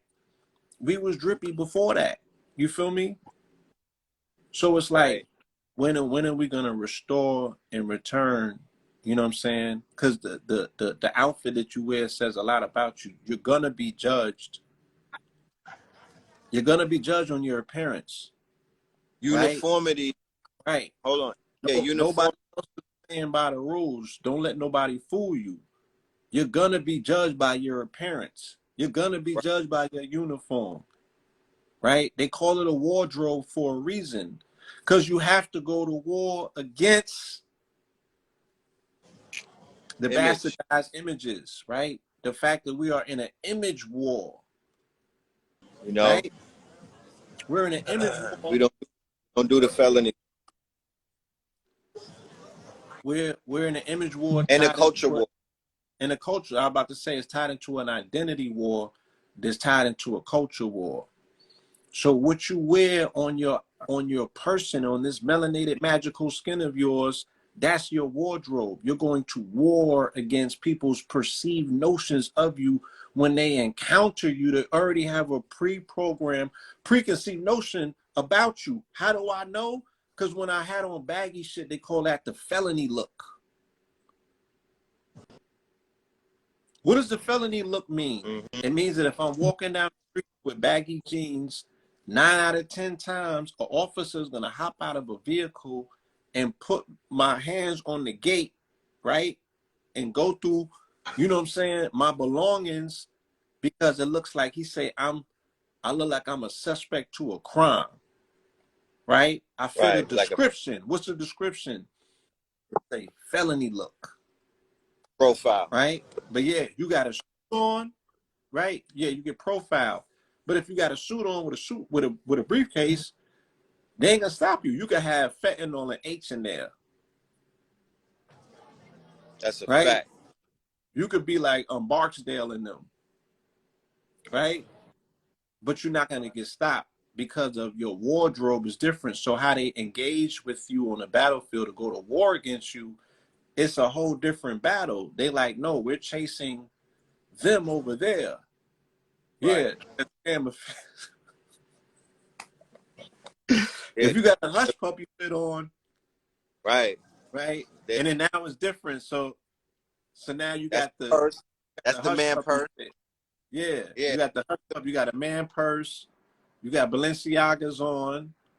You know what I'm saying? You got Micah Mary, and You you got the jumping. triple S. You got S sneakers. The dad shoes. Yeah. You got the dash on it. You know what I'm saying? And you jumping out of a Wraith.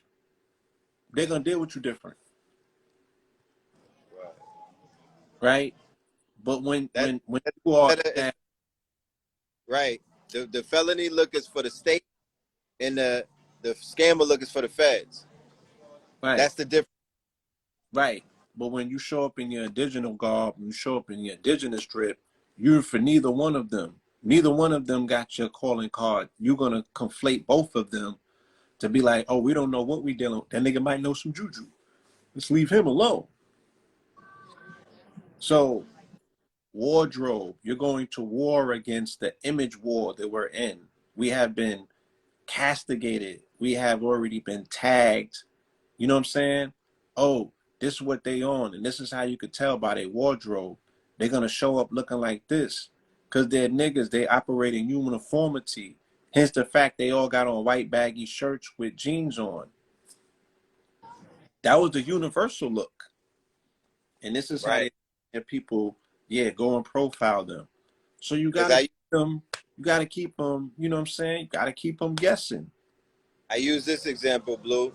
I said if the Hebrew Israelites pulled up for Kyrie Irving at the Barclays Center wearing all Balenciaga, would they been taken seriously versus them pulling up in all purple and gold and uniformity? Because unity is uniformity. A fireman can't hop out of the fire truck wearing, a Gucci outfit and be taken seriously. You know, it needs to go. His uniform needs to be in uniformity with his mission and whatnot, and what his occupation is. You know, so a doctor can't show up with a tracksuit on to do heart surgery. You know what I mean? There's wardrobes fit the title. So if the Hebrew Israelites were 1,000 deep and they was all wearing polo or Balenciaga, they would not have been striking fear in the hearts and the minds of the people the same way that they pulled up with gold and purple robes on with gold fringes. Uniformity, y'all. Look at the nation when they marching and whatnot. It's all bow ties. Somebody can't have a long tie on. They all have to, they have to show. So, where's our uniform at? That's Why called don't we protocol. show the same uniform on? So there's no ego. So nobody's trying to stand out and be a big I and a little you and whatnot. We should all step out and, all black everything. And we don't need to be trying to stand out from the crowd. We should move as a unit. I never seen an ant farm where there's a rainbow ant popping out. Look, I even never when seen a yeah, sassy ant stay the black same. BMF, BMF. Yeah, that all black on black. BMF, and he made a point. I was watching the documentary the other day. He was like, yeah, uniformity. You know what I'm saying? They're not separate. They're moving as one unit. They represent a force. So yeah, I would love to see that. You know what I mean? That we strike some semblance of uniformity and tap into that unified uniform. Sassy ant.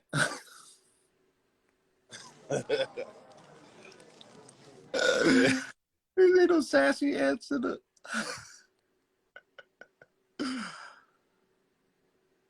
yeah, right. A code that reinforces being on code. You know what I'm saying? Sassy ant. Nobody ever seen a sassy ant. Goddamn. Yeah. So yeah. This has been a good one. Thank you for tapping in. You know what I'm saying, and adding on. You feel me? But Right. I'm gonna pull up, I gotta y'all. go. Yeah. I'm Peace gonna and pull love. up. If y'all seen something that y'all want, you already know. Hit the DM. The sale is going It's on. website. Cyber. Look, there's the Website. address. Down. Come down. That's the address. That's the address. Yeah. And the website is You got a website? the the THE Mart MART 125th.com. The Mart 125th.com. That's my online mega mall. We carry multiple brands and whatnot. Pure drip, pure cosmic drip. Pull up, come and shop with us. Peace. All right. All right, bro. And if you're in Atlanta, pull up to the New Black Wall Street. We here at 8 p.m. Tomorrow's the last day we'll be here. You dig? Star Status is the store. All right. All right, Star status, right? I'm gonna pull that up. part. That part. Not throwing your Low. snow beach away. Nah, don't do that. Nah, we're not doing that. If you We're not got doing it. polo, if you got some low, you donate it to us. We'll take care of it. We got you. Donate the polo. Don't burn it. Yeah, donate the polo. You wanna, Donate the that's Yeezy. some of the high threading. Yeah. So we're gonna repurpose it, right? We're So gonna you want to donate the polo to us, we're gonna repurpose it, make art installations, and that threading is That's for the trap don't museum. don't Yeah. That's for the FBA museum. You know what I'm saying? And do the that. trap museum. Donate that. We're gonna repurpose it for a gallery show. Send your Yeezy to us as well. Donate that. But burn them Jordans, my niggas. Burn them retros, the remake. You know? Get rid of the Balenciaga. You know what I'm saying? We're not doing that. We're not doing Emilio Pucci in the hood no more. You know, you niggas pulling up with your Celine pajamas on. We ain't jacking none of that. You know what I'm saying? We ain't jacking none of that. We ain't, we ain't doing none of that. You know what I'm saying? Send your Yeezys. Yeah, Huey Vuitton, we ain't doing that. And Christian Dior, is that an American company or is that international too? That's foreign? That's they Romans. They Yo, Roman? Christian ill backstory. Nah, they Romans, bro. Okay. Christian Dior, we ain't doing that. Yeah, they said You throw know, the car. yeah. Those is all of the, bally ass to begin with. Yeah. you know how all of the brands be joining forces, like Adidas and Balenciaga came together. So everybody doing mergers. Huey Vuitton is the Panthers a deal with Louis Vuitton because everybody doing deals these days. Huey Vuitton, you know what I'm saying? We're not doing Balenciaga, we ain't Yeah. doing none of that. But they said you got to get rid of them Cardis though. But nigga, these are Bartiers. What you talk about? These from Senegal, my nigga. These are Barty. These are These is Cardi B's, nigga. These ain't Cartiers. Cardi Yeah. B's. These are Yeah. Carter. These are Carter G. Wilsons.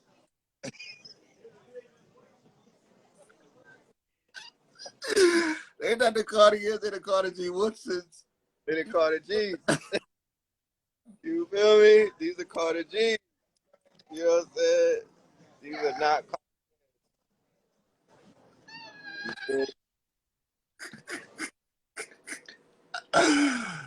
Oh shit. If you got the wood panels on them, they Carter G. Woodsons, y'all. They not Cartiers.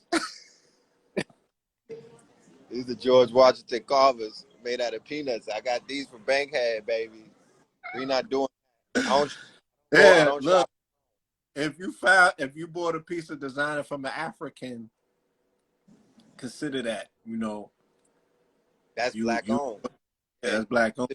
That's black owned. So don't throw away no black owned shit.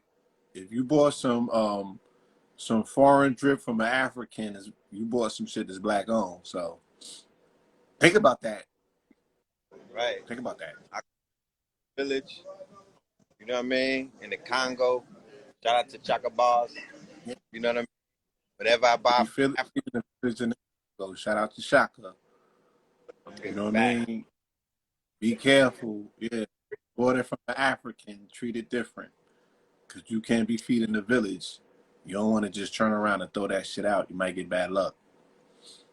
But yeah. Yeah, it's given. But yeah, we out though. You know what I mean? I'm working. Yeah. I got all right. Uh-huh. So yeah, y'all heard it. Y'all heard it. Niggas would be naked without they low. Possibly, yeah. Yeah. I mean, not me, but I left Polo long time ago. Feel me? Shout out to Harlem. Yeah, Harlem gotta figure something else out, because since we've been going, it's pretty dry out there.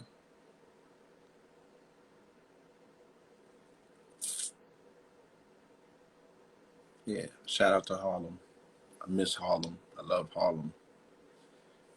Yeah, before I leave, because I'm always carry Harlem with me in my heart, but I'm on the walls in Harlem, so Harlem is always going to be able to advertise the Pillars as well, right? Where's that? Shout out to Harlem. Shout out to my brother Paul Dio. Oh, I got some commercials.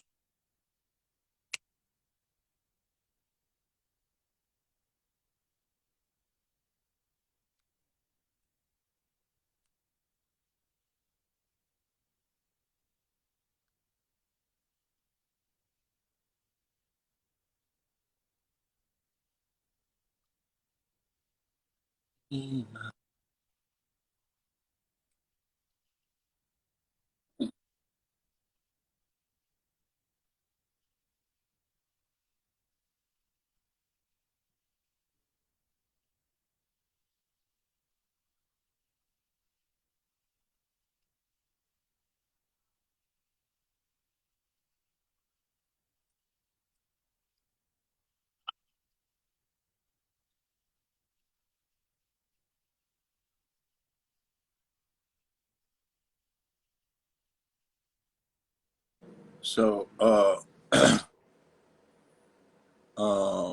again, shout out to No Sound. I'm sorry, but that's a mural in Harlem on 126 in Lenox, right on the corner of Corner Social. There's a club called Corner Social. Right on that corner is a mural.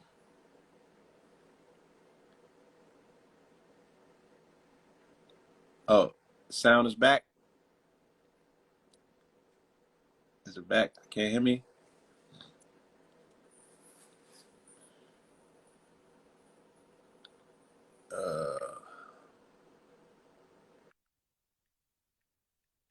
Yeah. So a artist in the Harlem community who has been, following the movement for a minute. A brother named Paul Dio. He's also the very first brother that introduced me to VR. He was part of a program. They was teaching VR. I think I was like 2018 or something like that.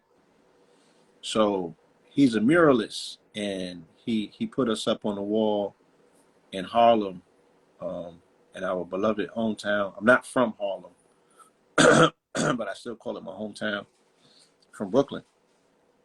I was born in the Bronx, so I got a lot of New York City's just home. Period. But Harlem, Harlem is special. We did a lot in the Harlem community, so to be honored in Harlem, you know, to be part of the tapestry of Harlem, you know what I'm saying? That is an honor beyond. And then to be inclusive, to have my mother in there. She is a Harlem native. She's born in Harlem. To have KT in there, he has a lot of leverage in terms of, he's the youngest of us. He got so many years to put his thing into motion. So shout out to the Harlem community. Shout out to, everybody who stood on those corners. Shout out to Zariat and the Black Israelites. Shout out to Melchizedek's in the nation. Shout out to the 5% nation, the nation of earths and gods. Shout out to my brother Nova Felder in the Pan-African movement. Shout out to Hakeem Bey, Nakeem Bey, and all of the Moors that were represented up and down 125th Street. Shout out to Harlem. Shout out to Sinetta. Shout out to any and everybody who passed through those streets. Shout out to Shaka Atmos. Too many to name, you know, too many to name. But yeah, shout out to all of those amazing people who gave their time and their efforts to teach in those Harlem streets, you know, and the camera was only pointed towards one way. You couldn't see everything else that was going on around, you know, the environment that people were coming up in and teaching. It was war out there at all times, and not just against brothers debating information, the knuckle draggers and the police at all times with the bullshit. Yeah, shout out to Brother Rich.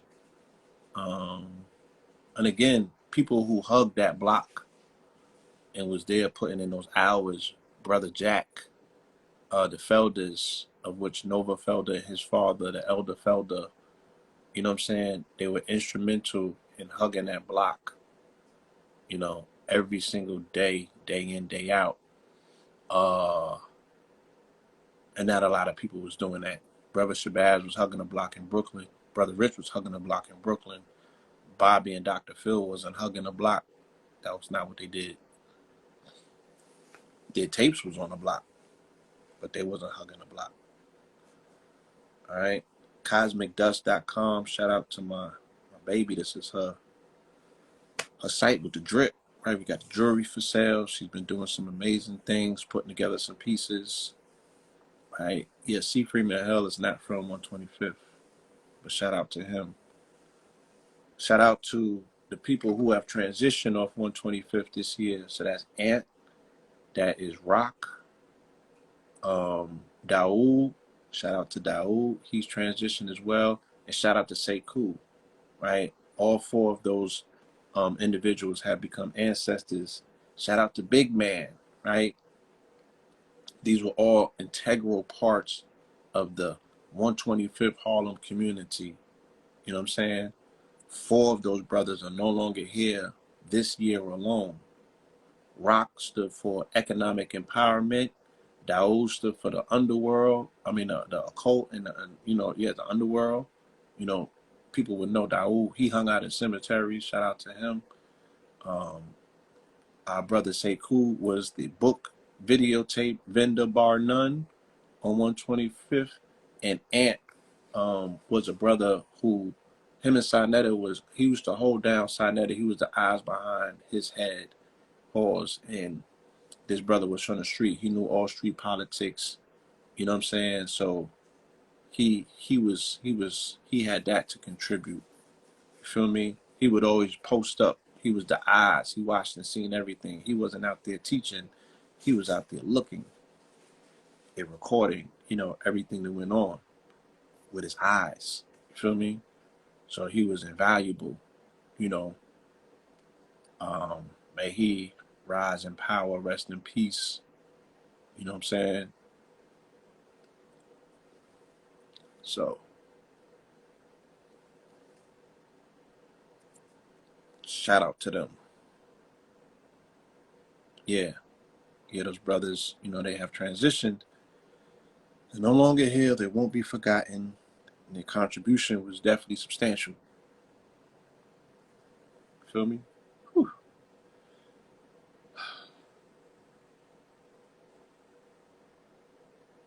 And again, how can I forget, man? Shout out to Azariah. You feel me? Shout out to Azariah, who recently transitioned. Shout out to Ma Jade. Today is her born day. You know what I'm saying? I miss you, Ma Jade. What a beautiful spirit. I mean, she's still here. She hasn't transitioned. I'm just saying she's no longer on 125th, and I don't get to see her that much. But what a beautiful spirit. What a creative, you know, what a creative, in tune creator, you know. And again, the aspect of jewelry, you know what I'm saying, of drip, this was not really about aggrandizement. It was not really about flossing as much as it was really about spirituality, because the game would always be, I designed something specifically for you. How do I know it? You came and told me what you needed in a dream. Or I know something about you that you don't, that you might need one of these minerals to help you with your balance. Damn, how you know that? Intuitiveness. I picked up on it. You feel me? So the designer that makes jewelry with you, or makes jewelry for you, that can prescribe this particular jewelry to you like it's amulets, or like it's actually medicine. Like, that's the shit that we was dealing with one another in this community. Like, man, know thyself, great. You know what I'm saying? But you know other things that's within your circumference. If these people are part of your environment, if they're part of your family, if they're part of your dreams. You know what I'm saying? We were really wanting to forge a community and learning at the same time about how to do it or what it means. Like, nobody got a fucking a degree in engineering or community. You know what I'm saying? Like, ain't nobody go to school for this shit. And the experts ain't come uptown to show us how to do it. People was working with the best that they was given, yo. Yeah, we read some books and seen some documentaries and been some places. You know what I'm saying? But this is not an easy hurdle to overcome. Niggardry is unprecedented. The shit is higher than the World Trade Center. That's one hell of a hole to dig up out, just jump up out of. One hell of a hole. So, you know, everybody out there was doing the best of what it is that they know. And of course, they started bumping heads and clashing with one another because the